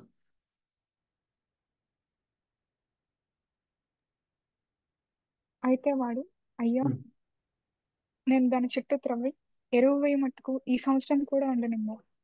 ఈ సంవత్సరం కూడా ఉండనిమ్ము అన్నప్పుడు ఆ ఉండనిమ్ము అనే మాటకు మూల భాషలో, గ్రీక్ భాషలో అఫేమి అనే ఒక పదం వాడారండి. ఆ అర్థం చాలా పవర్ఫుల్. అందుకే ఇక్కడ చాలా చాలా ఇంపార్టెంట్ కీ వర్డ్స్ నేను మీకు గ్రీక్లో కూడా రెఫర్ చేస్తున్నాను. ఎందుకంటే అది మనం తెలుసుకున్నప్పుడు నిజంగా మనం అమ్మో ఇంత లోతైన అర్థం ఉందా అని గ్రహిస్తాం. ఇక్కడ మనకు ఉండనిమ్మని మాత్రమే ఉంది. అయితే అక్కడ క్షమించండి అని కూడా అఫేమ్ అంటే ఏంటి? క్షమించండి. Forgive it, leave it, let it be, leave it alone. క్షమించండి అవసరమైతే. అంటే ఇప్పటిదాకా మీరు చూశారు కదా, అది ఫలించడం లేదు కదా. సో సాధారణంగా యూదులు ఒక ఫలాన్ని ఒక చెట్టు నాటిన తర్వాత మొదటి 3 సంవత్సరాలు కూడా వారు అందులో తినరు. ఓకే, ఆ 3 సంవత్సరాల తర్వాతే స్టార్ట్ అవుతుంది. అది మరి మనకు లేవియ కాండంలో వ్రాయబడింది 19వ అధ్యాయం. ప్రస్తుతానికి అక్కడికి మనం వెళ్ళాల్సిన అవసరం లేదు, కానీ వాళ్ళు అలాగా 3 years తర్వాతే స్టార్ట్ అవుతుంది. సో ఆ 3 years తర్వాత వాళ్ళు వచ్చి తీసుకోవడం స్టార్ట్ అవుతుంది. అక్కడ నుంచి మళ్ళీ ఇంకో 3 సంవత్సరాలు ఆయన చూశాడు. అంటే ఇప్పుడు రావడం ఇది దగ్గర దగ్గర 7వ సంవత్సరము అని కొంతమంది బైబిల్ పండితులు చెప్తున్నారు. అంటే యజమానుడు ఆ చెట్టు దగ్గరికి, అంజూరపు చెట్టు దగ్గరికి వచ్చి ఫలాల కోసం చూడడం ఇది ఆల్మోస్ట్ ఇట్స్ 7th year. అంటే ఆ చెట్టు నాటబడిన తర్వాత 7th yearలో కూడా మరి ఫలాలు లేవు, కనిపించట్లేదు. అందుకే అతను చాలా కోపడ్డాడు. అయితే ఆ పరిస్థితుల్లో కూడా ఈ తోటమాలి బ్రతిమలాడు, అయ్యా క్షమించండి, ఫర్గివ్ ఇట్. అదే ఆ అఫేమి అనే గ్రీక్ వర్డ్కి అదే అర్థం అండి. Forgive it, let it be, leave it alone for some more time. భవిష్యత్తులో రాబోయే రోజుల్లోనైనా అది ఫలాలు కాస్తదేమో చూద్దాం, అవకాశం ఇద్దాం, దయచేసి క్షమించండి అని ఈ ద్రాక్ష తోటమాలి ఆ ద్రాక్ష తోట యజమానునితో బ్రతిమలాడుతూ ఉన్నాడు. ఒక విధంగా చెప్పాలని మనం ముందే చెప్పుకున్నట్టుగా ఈ మధ్యవర్తి ఎవరికి సాదృశ్యంగా ఉన్నారండి? చెప్పండి ఒకసారి. ఈ ద్రాక్ష తోటమాలి ఎవరికి సాదృశ్యంగా ఉన్నారు? క్రీస్తుకు. ఎస్, క్రీస్తు అండి. ఎస్, ఎందుకంటే హీ ఈజ్ అవర్ ఇంటర్సెసర్. ఆయన మన కొరకు విజ్ఞాపన ప్రార్థన చేస్తున్నాడు. తండ్రి కుడిపార్శ్వమున ఆసీనుడై, ఇప్పుడు కూడా ప్రభువు పరలోకానికి వెళ్ళిపోయిన తర్వాత ఆయన ఏమి విశ్రాంతి తీసుకోవట్లేదు. ఆయన ఏం చేస్తున్నారు? తండ్రి కుడిపార్శ్వమున ఆసీనుడై నీ కొరకు, నా కొరకు, సార్వత్రిక సంఘం కొరకు ప్రతిదినము ఆయన బ్రతిమలాడుతూ ఉన్నాడు, విజ్ఞాపన ప్రార్థన చేస్తూ ఉన్నాడు. రైట్? ఒకవేళ మన పాపాన్ని బట్టి, మన దోషాలను బట్టి దేవుడు గనక కోపించినట్టయితే వెంటనే మధ్యలో ఎవరు అడ్డుపడి?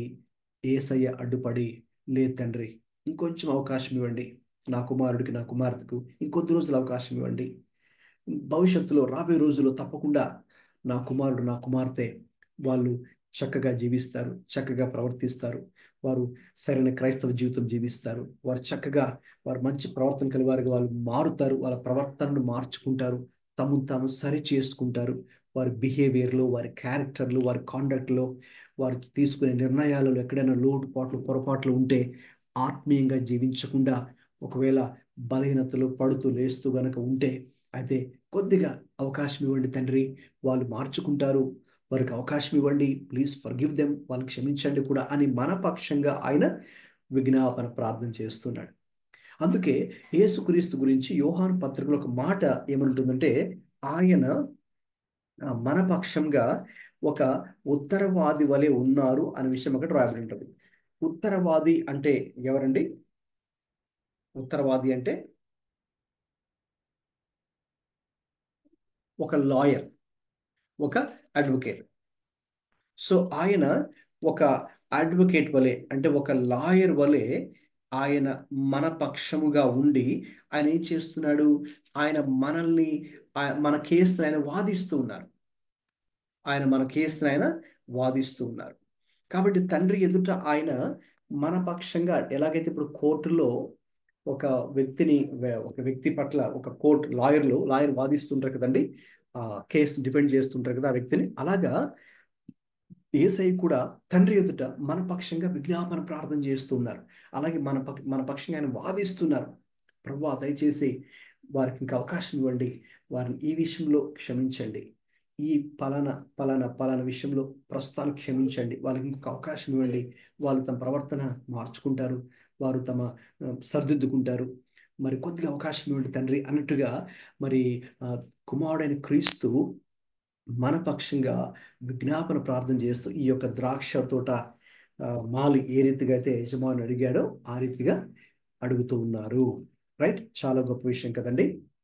కాబట్టి దేవుడు మన ఎడల గొప్ప సహనము ఆయన ప్రదర్శిస్తూ ఉన్నారు. ఓకేనండి? గొప్ప సహనాన్ని కలిగి ఉన్నారు, మనకెన్నో అవకాశాలు ఇస్తూ ఉన్నారు. అయితే గమనించండి, దానికి కూడా ఒక పరిమితి, ఒక లిమిట్ ఉంటుంది. అందుకే పౌలు అంటారు రోమా పత్రికలో, దేవుడు మనకు కృప చూపిస్తాడులే అని మనం పాపం చేస్తూ వెళ్ళాలా? వద్దు, అట్లా అనరాదు అంటాడు ఆయన. దేవుడు కృప చూపిస్తున్నాడని చెప్పి మరి మనమైతే పాపం చేయకూడదు. మనమైతే మన ప్రవర్తనను దిద్దుకోవాలి, మన తప్పులను, పొరపాట్లను దిద్దుకొని ప్రభు దగ్గర క్షమాపణ పొంది ఇక ప్రభు కొరకు నూతనమైన జీవితము, క్రొత్త జీవితము, మరి ఆయన కోరుకున్నటువంటి జీవితాన్ని మనం ఆత్మీయంగా జీవించాలి.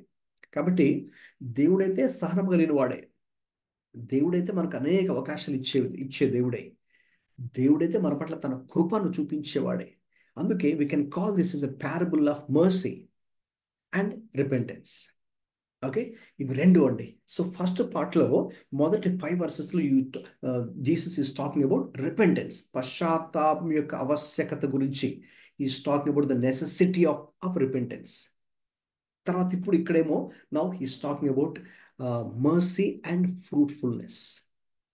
ఓకేనండి. కాబట్టి దేవుడు మనకు ఎందుకు కృప చూపిస్తున్నాడంటే, లేక ఎందుకు ఆయన మన పట్ల మర్సీ, కనికరం, దయ చూపిస్తున్నాడంటే, so that we may bear fruit for him.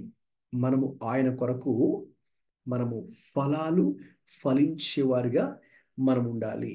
ఫలాలు ఫలించేవారుగా మనం ఉండాలి. ఎందుకు ఆయన అవకాశం ఇస్తున్నారు అంటే అకార్డింగ్ టు 2 Peter 3:9, 2 Peter 3 ప్రకారం ఆయన ఏ ఒక్కరూ నశించుకోవడం దేవుడికి ఇష్టం లేదు కదండి. అందుకే అంతటా అందరూ మారు మనసు పొందవలనని ఆయన మన పట్ల దీర్ఘశాంతం కలిగి ఉన్నారు. కాబట్టి ఆయన దీర్ఘశాంతం కలిగిన దేవుడు, మనం రక్షణ పొందాలి అని ఆయన ఎదురు చూస్తున్నారు. అలాగే రక్షణ పొందడం మాత్రమే కాదు, ఇక రక్షణ పొందిన తర్వాత కూడా ఇక క్రీస్తును పోలి మనం జీవించాలి అని, క్రీస్తు వలె మనం మారాలి అని, రైట్? క్రీస్తు యొక్క ఆ యొక్క సారూప్యత, that image of Jesus Christ, ఆ క్రీస్తు యొక్క సారూప్యత మనలో రావాలని ఆయన ఎదురు చూస్తూ ఉన్నాడు. అదే ఫలభరితమైన జీవితం అంటే మనం కూడా ఇంకా యేసుక్రీస్తు వలె జీవించాలని ఆయన మన జీవితము, మన యొక్క క్రియలు, మన యొక్క ప్రవర్తన, మన యొక్క మాట తీరు, మన యొక్క ఆలోచన విధానము, మన యొక్క వైఖరి, మన యొక్క నిర్ణయాలు, మన యొక్క లైఫ్ స్టైల్, జీవనశైలి అన్నీ కూడా everything must become like Jesus. So తండ్రి అయిన దేవుడు మనం ఆ రీతిగా జీవించాలి అని ఆయన ఆశిస్తూ ఉన్నారు. అందుకే దేవుడు మనకు అనేక అవకాశాలు ఇచ్చి ఇక నెక్స్ట్ మనకు తప్పకుండా ప్రభువు దినము అన్నదైతే ఒకటి ఉంది, అదే న్యాయ తీర్పు. అందుకే మరి మనందరూ కూడా ఒకానొక దినమున ఆ తీర్పు దినములో ప్రభు ఈ సింహాసనం ఎదుట నిలవలసి ఉన్నది. అప్పుడు ఇంకా తప్పకుండా మన క్రియలు చొప్పున దేవుడు మనకు న్యాయం తీరుస్తాడు. So judgement, day of the Lord ఉంది. అయితే అప్పటిదాకా మనకు దేవుడు అవకాశం ఇస్తున్నప్పుడు ఎప్పటికప్పుడు మనల్ని మనము సరి చేసుకుంటూ ఎప్పటికప్పుడు మారు మనసు అందుకే రిపెంటెన్స్ అనేది not just one time event, it should be a continual process in our lives. మన జీవితం చాలాసార్లు ఏమనుకుంటామంటే సాల్వేషన్ పొందుకునేటప్పుడు మన పాపాల విషయమే పశ్చాత్తాపడి రిపెంటెన్స్ అయ్యి అప్పుడు మనం ప్రభువుని అంగీకరిస్తాం. కాబట్టి ఇంకా ఆ రిపెంటెన్స్ మళ్ళీ అవసరం లేదులే అని అనుకుంటాం. కానీ అది వాస్తవం కాదండి. That's not real. we need to show or we need to repent on a daily basis. Okay, అంటే ప్రతిదినము లేక డైలీ మన లైఫ్లో మనం ఏ విషయాల్లో అయితే దేవునికి వ్యతిరేకంగా నడుచుకుంటూ ఉన్నామో, లేక ఏ విషయాల్లో ప్రభుకు మనము బాధ పెడుతూ ఉన్నామో ఆ విషయాలు మనం గ్రహించి ఎప్పటికప్పుడు వాటిని సెన్స్ చేసుకుంటూ గ్రహించుకుంటూ ఆ విషయంలో మనం పశ్చాత్తాపడుతూ ప్రభు యొక్క కృపని మనం వేడుకోవాలి. అది చాలా ప్రాముఖ్యమైనటువంటి విషయం. ఎందుకంటే మనం గనక మరి ఫలించకపోతే ప్రభు ఏమన్నారు, ఒకసారి యోహాను సువార్తకు రండి. ఇప్పుడు మనందరిలో కూడా ఆ ఫలభరితమైన జీవితము ఉండాలని ప్రభు యొక్క ఉద్దేశం. సో యోహాను సువార్త 15 ఒకసారి, యోహాను సువార్త 15లో ప్రభు ఏం సెలవిస్తున్నారు ఫలభరితమైన జీవితం గురించి. ఒకసారి 2వ వచనం నుంచి చదవండి.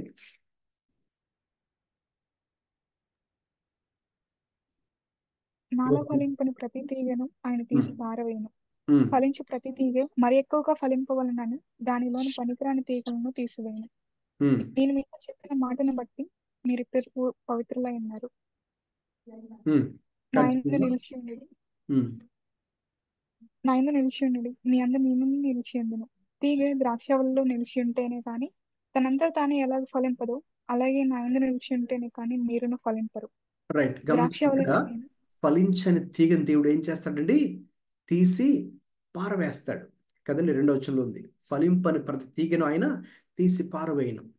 కాబట్టి అది ఇన్ ద ఫ్యూచర్. సో భవిష్యత్తులో లేక ఆయన తీర్పు దినమందు ఎవరైతే అలాగున ఫలించలేదో అవన్నీ కూడా తీసి పారవేయబడును.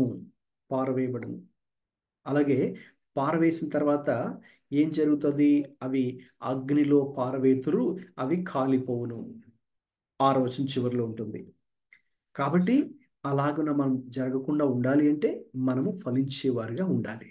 ఓకే, ఆ యొక్క ఫలభరితమైన జీవితము మనలో ఉండాలి. అయితే ఇప్పుడు ఇంకొక ప్రశ్న ఏంటంటే, మనం ఎలా ఫలించాలి? ఓకే, మన యొక్క సొంత శక్తి చేత, బలము చేత, ప్రయత్నాల చేత అయితే ఇది అవ్వదండి. ఇక్కడ నేను టైం అయిపోతుంది కాబట్టి త్వరగా ముగించేస్తున్నాను. సో తర్వాత మీరు ఫ్రీ టైంలో యోహాను సువార్త 15 కొంచెం డీటెయిల్గా తర్వాత చదవండి. ఎందుకంటే అందులో చాలా అద్భుతంగా ప్రభువారు మనం ఫలించాలని కోరుకుంటున్నారు. ఎలా ఫలించాలి, లేకపోతే మనం ఎటువంటి జీవితాన్ని జీవిస్తే ఫలభరితమైన జీవితం కలిగి ఉంటామో అక్కడ ఆయన మాట్లాడుతున్నారు. ఇప్పుడు ఇక్కడ ఒక విషయాన్ని మనం చూసి ముందుకెళ్ళొచ్చు. అదేంటంటే మనమంతట మనమే మరి మనం ఫలించలేము. తీగె ద్రాక్షవల్లిలో నిలిచి ఉంటేనే గాని తనంతట తానే ఎలాగూ ఫలింపదో, అలాగే నా యందు మీరు నిలిచి ఉంటేనే కానీ మీరు ఫలింపరు. కాబట్టి ఇక్కడ విషయం ఏంటంటే ఇప్పుడు నీవు నేను ఫలించాలి, ఫలభరితమైన జీవితం మరి మనము కలిగి ఉండాలి. How? By remaining and abiding in Christ. క్రీస్తులో మరి మనము నిలిచి ఉండుట ద్వారానే ఇది సాధ్యం. సో క్రీస్తులో మనం అంటూ కట్టబడి ఉంటేనే సాధ్యం. క్రీస్తుతో సహవాసం, అనుదిన సహవాసం చేస్తూ ఉంటేనే ఇది సాధ్యం. ప్రతిదినము క్రీస్తు మీద ఆధారపడుతూ ఉంటేనే ఇది సాధ్యం. ప్రతిరోజు ఆయనకు మరి మనం దగ్గర అవుతూ ఉంటేనే ఇది సాధ్యం. అప్పుడు మనం ఫలించగలం. సో కాబట్టి ఆ ఫలభరితమైన జీవితము మన సొంత శక్తి చేత, ప్రయత్నం చేత, తెలివి చేత అయితే కాదు, కానీ క్రీస్తే. అందుకే నేను మీకు చెప్పాను, మన క్రొత్త నిబంధనలో గొప్ప విషయం ఏంటంటే క్రీస్తు మనకు తోడుగా ఉన్నారు. ఆయన మనకు ఫలించే విషయంలో ఆయన మరి మనకు సహాయం చేస్తారు. కాబట్టి అది మనం ఎరిగిన వారుగా ఉండాలని ఆయన కోరుతూ ఉన్నారు. కాబట్టి ఈ యొక్క ఉపమానంలో రైట్ ఆయన మరి మనం ఫలించేవారుగా ఉండాలని దేవుడు కోరుతున్నారు. ఫ్రూట్ఫుల్నెస్. సో ఆ ఫ్రూట్ఫుల్నెస్ ఎలా వస్తుందంటే ఈ మరి పశ్చాత్తాపం వలన. సో ఈ రెండు కూడా ఇంటర్లింక్డ్ అండి. ఫస్ట్ ఏమో ఆయన రిపెంటెన్స్ గురించి మాట్లాడారు మొదటి 5 వచనాలు, తర్వాత ఫ్రూట్ఫుల్నెస్ గురించి మాట్లాడారు. So we need to be fruitful. So by daily repentance. ఓకేనండి. సో కాబట్టి ఇవి రెండు కూడా interlinked with each other, repentance and fruitfulness. అయితే మనము ఫలము లేని వారుగా అయితే మనం ఉండకూడదు. We should not be fruitless or barren, because God is expecting fruit from all of us. Praise God. అది స్పిరిచువల్ ఫ్రూట్. మరి ఇంకొంచెం మరి ఫర్దర్కి వెళ్ళాలంటే మనకు టైం లేదు, కానీ మీరు తర్వాత ఫర్దర్గా గలతీ పత్రిక లో మరి మనం చూసినట్లయితే 5వ అధ్యాయంలో అక్కడ ఆత్మీయ ఫలాల గురించి మరి అక్కడ వ్రాయబడం జరిగింది. గలతీ పత్రిక 5వ అధ్యాయంలో మరి 23వ వచనంలో ఉంటుంది. ఆ ఆత్మ ఏ ఫలాలు మనం ఫలించాలి అని, ఏ ఆత్మీయ ఫలాలు ఫలించాలి అని. అక్కడ ప్రేమ, సంతోషము, సమాధానము, దీర్ఘశాంతము, దయాళుత్వము, మంచితనము, విశ్వాసము, సాత్వికము, ఆశా నిగ్రహము అనే ఫలాలు ఇప్పుడు మన జీవితం ద్వారా మనము ఫలించాలి. ఓకే, అక్కడ ట్రీలోనేమో లిటరల్గా ఫ్రూట్ కొరకు ఆయన ఎక్స్పెక్ట్ చేస్తారు. ఇప్పుడు మన జీవితాల్లో నుంచి ఇటువంటి స్పిరిచువల్ ఫ్రూట్, ఆత్మీయ క్వాలిటీస్, స్పిరిచువల్ క్వాలిటీస్ గురించి ప్రభువారు ఎక్స్పెక్ట్ చేస్తూ ఉన్నారు. మరి మనం వాటిని ఫలిస్తున్నామా? ఒక్కసారి మనం ప్రశ్నించుకోవాలి. వాటిని ఫలిస్తుంటేనే we are fruitful, otherwise we are barren, otherwise we are fruitless. So because God will come and he will check from us. మన జీవితం నుంచి ఆయన పరిశీలిస్తాడు, పరీక్షిస్తాడు, ఫలిస్తున్నామా లేదా. ఒకసారి ఈ యొక్క ఉపమానాన్ని మనం అధ్యయనం చేస్తుంటుండగా కూడా మనల్ని మనం ప్రశ్నించుకోవాలి, నేను నా జీవితం ఎంత మటుకు మరి ఫలభరితంగా ఉంది. అలాగే repentance also is very important, right. ఆ యొక్క పశ్చాత్తాపము, మారు మనస్సు, ఇది అనుదినం కూడా మనం కలిగి ఉండాలి, రైట్. సో కాబట్టి ఈ విషయాలు అధ్యయనం చేస్తున్న మరి మనకు మరి మనందరూ కూడా ప్రభువులో మరి ముందుకు వెళ్ళడానికి, మరి మంచి ఫలభరితమైన జీవితం మనం కలిగి ఉండాలి. అలాగే ఎప్పటికప్పుడు మనము పశ్చాత్తాపం కలిగిన హృదయంతో మరి లోక సంబంధంగా కాకుండా క్రీస్తులో ఆత్మీయమైనటువంటి మార్గంలోనే ప్రయాణించడానికి ప్రభు మనందరికీ సహాయం చేయనుగాక. ఆమేన్. రైట్ అండి, టైం 9 అయిపోయింది కాబట్టి నేను క్లోజ్ చేస్తున్నాను. నేను క్లోజ్ చేయడానికంటే ముందుగా, ప్రేయర్ చేసి క్లోజ్ చేయడానికంటే ముందుగా మన గ్రూప్లో ఉన్నవారు ఎవరైనా సరే జస్ట్ 1 or 2 లైన్స్లో కానీ, ఓకే, లేక 1 or 2 మినిట్స్లో కానీ మీరు ఈరోజు విన్నటువంటి ఈ యొక్క టీచింగ్ గురించి నేర్చుకున్న విషయాలు కానీ, దేవుడు మీతో మాట్లాడుతున్న విషయాలు కానీ దయచేసి త్వరగా పంచుకోవాల్సిందిగా కోరుతున్నాను.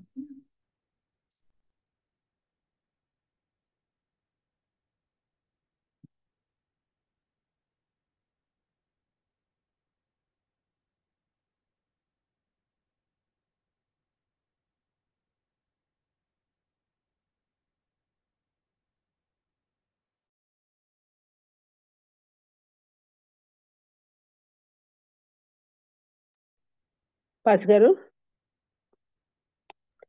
ఎస్, షేర్ చేయండి. Uh, షేర్ చేయలేని వాళ్ళు ప్రేయర్ going కూడా through చేయొచ్చు. సో కాబట్టి గ్రూప్లో ఉన్న వాళ్ళు ఎంతమంది షేర్ చేయాలనుకుంటే షేర్ చేయండి, మిగతా షేర్ చేయని వాళ్ళు ప్రేయర్ చేయొచ్చు చివరిలో. Yes, go ahead sister. ఈ యొక్క parable ఎన్నోసార్లు I have been through it. Yeah, I understood so much about it. కానీ today I realize how much in my life that God has been giving me, God of many chances, not second chance, many chances in my life. And I understand how much He is so patient in dealing with me, and how Jesus is right now interceding and pleading for me at my Father's throne. And each day, each breath is another chance for me. The hope that that I will change and I will repent, and there'll be a total turnaround towards Him. We have that desire, or I rather say I have that desire, but many a time I find I slide back, or I do not prioritize what I need to do. But today, once again, I was just speaking to the Lord that He will give me the grace to not let His pleadings on my behalf go in vain, but I would really strive to bear the fruit of the Spirit that He would like to see in my life with His help. Thank you so much for the way you gave me the word this evening. Praise God, sister. Thank you for sharing. Yes, definitely, yes. That's what God wants us to know and live according to yes. మిగతా వారండి share చేయాలనుకున్న వారు share చేయండి. Praise Lord అన్న. Praise Lord. నాకు అర్థమైంది ఒకటి ఏంటి అంటే కంపల్సరీ ఫలించాలి, అంటే నో మోర్ ఛాన్స్, అసలు ఛాన్సే లేదు, ఇంకా ఫలించాలి. అదర్వైజ్ ఇంకా మన లైఫ్ అనేది ఏమంటారు గాడ్ ఇటర్నిటీ లైఫ్ అనేది ఉండదు, ఇంకా అంతే. ఒకటే ఛాన్స్, మనం ఫలభరితమైన జీవితం జీవించాలి అంతే, ఇంకా నో ఆప్షన్ అని అర్థమైంది. అవును, దేవుడు అదే మన నుంచి ఆశిస్తున్నాడు. అది ఇంకా మనకి ఇంక వేరే ఆప్షన్ లేదు. మీరు అన్నట్టుగా ఇంకా మనకి వేరే సెకండ్ ఆప్షన్, థర్డ్ ఆప్షన్ లేదు. సో దేవుడు మనల్ని రక్షించుకొని, దేవుడు మన కొరకు ప్రాణం పెట్టి, దేవుడు మన కోసం ఎంత చేసినప్పుడు ఇంకా చెప్పాలంటే మనం అలా దేవుడు ఆశించేది తక్కువే కదండి, మన నుంచి ఆశించేది తక్కువే. సో అందుకే మనం ఒక తీర్మానం తీసుకోవాలి. సో నేను ఏ రీతిగా జీవించాలి, రైట్? క్రీస్తు కొరకు నేను ఏ రీతిగా జీవించాలి, ఆయన ఆశిస్తున్నటువంటి ఫలాలు ఏంటి, ఆ ఫలభరితమైన జీవితము మరి నేను కలిగి ఉన్నానా లేదా. ఒకవేళ అలా కనుక లేకపోతే మరి ఎప్పటికప్పుడు అందుకే స్వపరీక్ష, సెల్ఫ్ ఎగ్జామినేషన్ చేసుకుంటూ ఏ విషయాల్లో మరి మనము బలహీనతలో ఉన్నామో వాడి గురించి ప్రభు దగ్గర పశ్చాత్తాపం. అందుకే పశ్చాత్తాపం కూడా చాలా ప్రాముఖ్యమైనది, రైట్? మీరు ఫలభరితమైన జీవితం జీవించాలంటే ఎప్పటికప్పుడు మనం ప్రభు యొక్క సన్నిధిలో, అందుకే పశ్చాత్తాపనప్పుడు తగ్గింపు కూడా దానికి అర్థం ఉంది. సో తగ్గించుకుంటూ మనల్ని మన ప్రభుని సమర్పించుకున్నప్పుడు డెఫినెట్గా ఆ ఆశ కలిగినప్పుడు అలా జీవించడానికి కూడా దేవుడే మరి మనకు సహాయం చేస్తాడు, రైట్? ఓకే, నెక్స్ట్ అండి, మిగతా వారు కూడా షేర్ చేయాలనుకున్న వారు తప్పకుండా షేర్ చేయండి. మేబీ కొంతమంది షేర్ చేయడానికి ఇబ్బంది పడొచ్చేమో, అటువంటి వాళ్ళు ప్రేయర్ చేయండి. అంటే దేవుడు మీతో ఏం మాట్లాడారు దాన్ని బట్టి కూడా ప్రేయర్ చేయండి తప్పకుండా. మిగతా వారు కూడా అందరూ వీలైనంత మటుకు గ్రూప్లో ఉన్న అందరూ కూడా అట్లీస్ట్ ఒక్కొక్క సెంటెన్స్ అయినా లేక 1 minute అయినా కూడా తప్పకుండా షేర్ చేయవలసిందిగా కోరుతున్నానండి. ప్రైజ్ లార్డ్ సార్, అందరికి వందనాలు. మరి ఈరోజు దేవుడు తన వాక్యం ద్వారా మరి సేవకుల ద్వారా ప్రత్యేకంగా మరి మాట్లాడారు. మరి అనేక విషయాల్లో మరి దేవుడు అవకాశం ఇస్తూ ఉన్నప్పుడు ఇక్కడ చెప్తున్నటువంటి మాట ప్రకారము ఆ ఫలింపని ప్రతి తీగ, అక్కడ యోహాను సువార్తలో రాయబడి 15వ అధ్యాయంలో రాయబడినటువంటి ప్రకారంగా చూస్తే ఫలింపని ప్రతి తీగని ఆయన తీసివేసి పారవేస్తారు అని రాయబడింది. కనుక దేవునిలో ఫలించాలి, ఫలించకపోతే ఆయన మనల్ని ఫలభరితమైనటువంటి జీవితం ఉండాలంటే ఏంటి అనే విషయం గురించి ఒక స్పష్టత అనేది ఈరోజు దేవుడు అనే విషయాలు చెప్పాడు. పశ్చాత్తాపడాలనే విషయం ద్వారా దేవుడు నాతో మాట్లాడాడు. అలాగే తగ్గింపు స్వభావం కలిగి ఉంటే అనుదినము దేవునితో సావాసం కలిగి ఉండటం ద్వారా దేవునిలో ఫలించడానికి అవకాశం ఉంటుందని దేవుడు ఈరోజు ఈ యొక్క క్లాస్ లో నేను నేర్చుకోవడం జరిగింది. మారు మనసు అనేది కలిగి ఉండాలి. ఆ మారు మనసు అనేది జీవితం కలిగి ఉన్నప్పుడు, దేవునితో అనుదినం సావాసం కలిగి ఉన్నప్పుడు ఫలభరితమైన జీవితం అనేది జీవించడానికి దేవుడు సహాయం చేస్తారని ఈ రోజు నేను నేర్చుకున్నాను. అందుకు దేవాతి దేవునికి వందనాలు తెలియజేసుకుంటున్నాను. Praise God. థ్యాంక్ యూ పంచుకున్నందుకు వందనాలండి. ఓకే, మిగతా వారండి.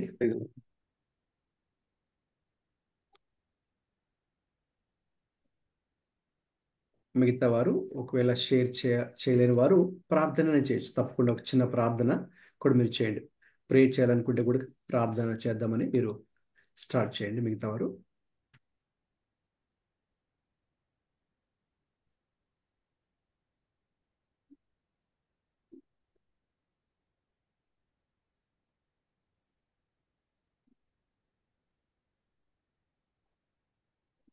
ప్రార్థన చేయాలనుకున్న వారు ప్రార్థన చేయండి.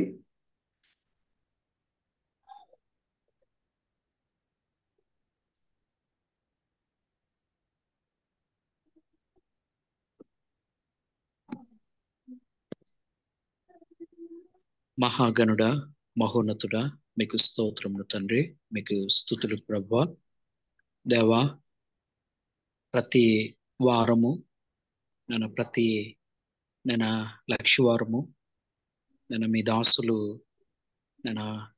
ప్రభు కుమారు ద్వారా ఇట్టి ఆధ్యాత్మికమైనటువంటి బైబిల్ తరగతులను మీరు జరిగిస్తూ మీ ఆత్మీయమైనటువంటి పరిశుద్ధ గ్రంథంలో ఉన్నటువంటి మీ లేఖనాలను, ఆత్మీయమైనటువంటి సత్యములను ప్రభువా మీరు మాకు తెలియజేస్తున్నటువంటి రీతిని బట్టి మీకు వందనాలు, మీకు స్తోత్రములు తండ్రి.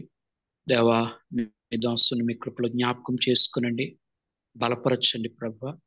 దేవా, మీ దాసుని ఇంకను అభిషేకించి మీ సేవలో మీ యొక్క మహిమార్థమై బలమైనటువంటి సాధనముగా మీరు వాడుకొనమని ప్రార్థిస్తున్నాం. ఈ సమయమున ప్రభువా మేము పశ్చాత్తాపం అనేది, మారు మనసు అనేది ఏదో ఒక పూట ఒక రోజు కలిగేది కాదు, అది అనుదినము జరిగే ప్రక్రియ అని ప్రభు మీ దాసుని ద్వారా మాతో మీరు మాట్లాడారు. మీరు మారు మనసు కలిగి పశ్చాత్తాపము కలిగి మీ కొరకు మేము ఫలించే వారిగా మీరు ఆశించే, మీరు కోరుకునే ఆ ఫలాలు మా జీవితాలలో పరిభరితముగా ఉండగలుగుటకు సహాయం చేయండి. మమ్మల్ని అందరినీ కూడా నీ కొరకు ఫలించి నీ రూపులోనికి, మీ స్వారూప్యంలోనికి మమ్మల్ని మలచమని దేవా ప్రభువా, మీరు మాకు ఇచ్చినటువంటి ఈ మారు మనసు అనుభవాన్ని, ఈ రక్షణ భాగ్యాన్ని అంతం వరకు కొనసాగించుటకు మీ కృపా భాగ్యాన్ని మీరు కలిగించేయమని, ఆన్లైన్లో ఉన్నటువంటి ఎంతమంది అయితే పాల్గొన్నారో వారిని అందరినీ మీ కృపలో జ్ఞాపకం చేసుకొని మీ కృపలో భద్రపరచమని మహిమ మీకే చెల్లిస్తూ ఈ ప్రార్థన యేసు పరిశుద్ధ నామమున ప్రార్థించుచున్నాము తండ్రి. ఇంకొకరు ఎవరైనా ప్రార్థన చేస్తారండి? షేర్ చేయని వాళ్ళు ప్రార్థన కూడా మీరు చేయొచ్చు.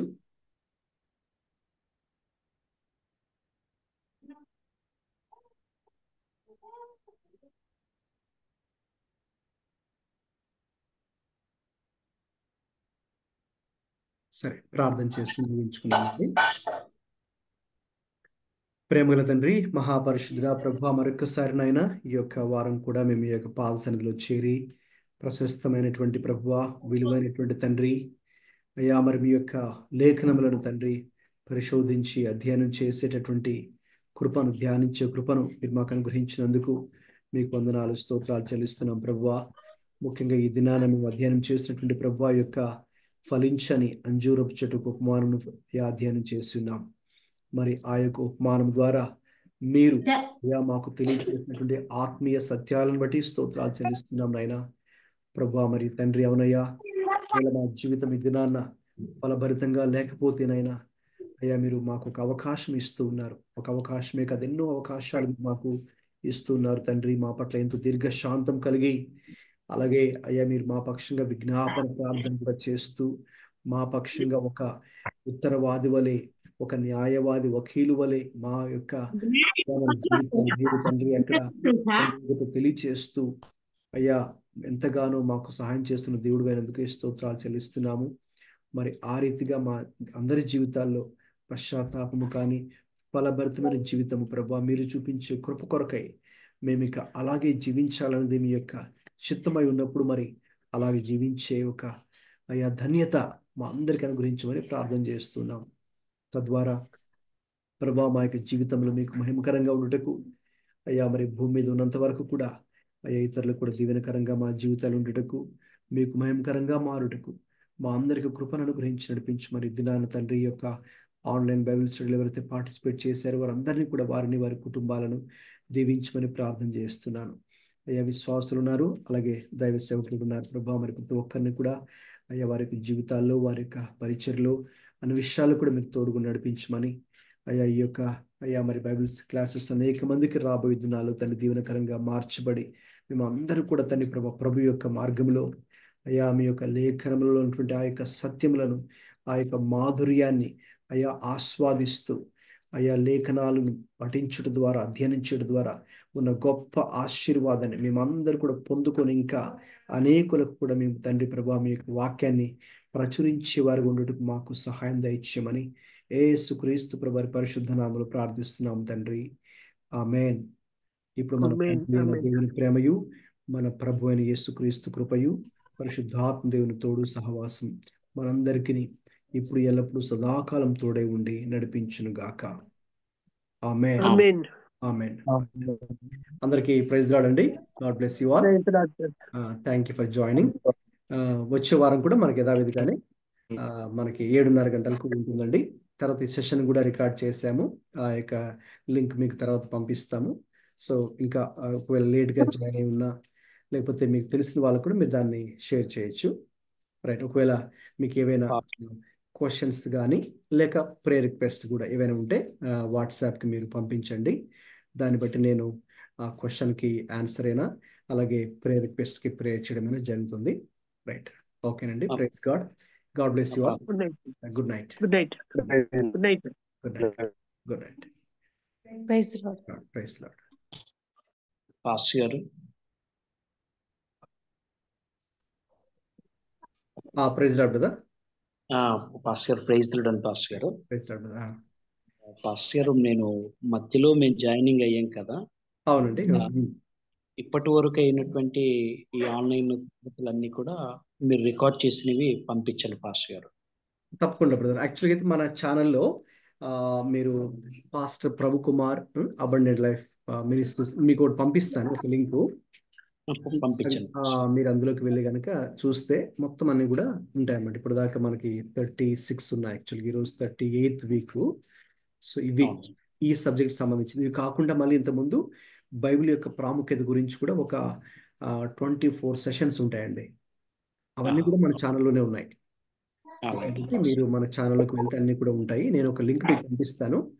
అందులోకి వెళ్ళి ఇంకా మిగతావన్నీ కూడా మీరు అక్కడ చూడొచ్చు బ్రదర్. తప్పకుండా బ్రదర్ నేను పంపిస్తాను. Right. Thank you. Okay. Welcome brother.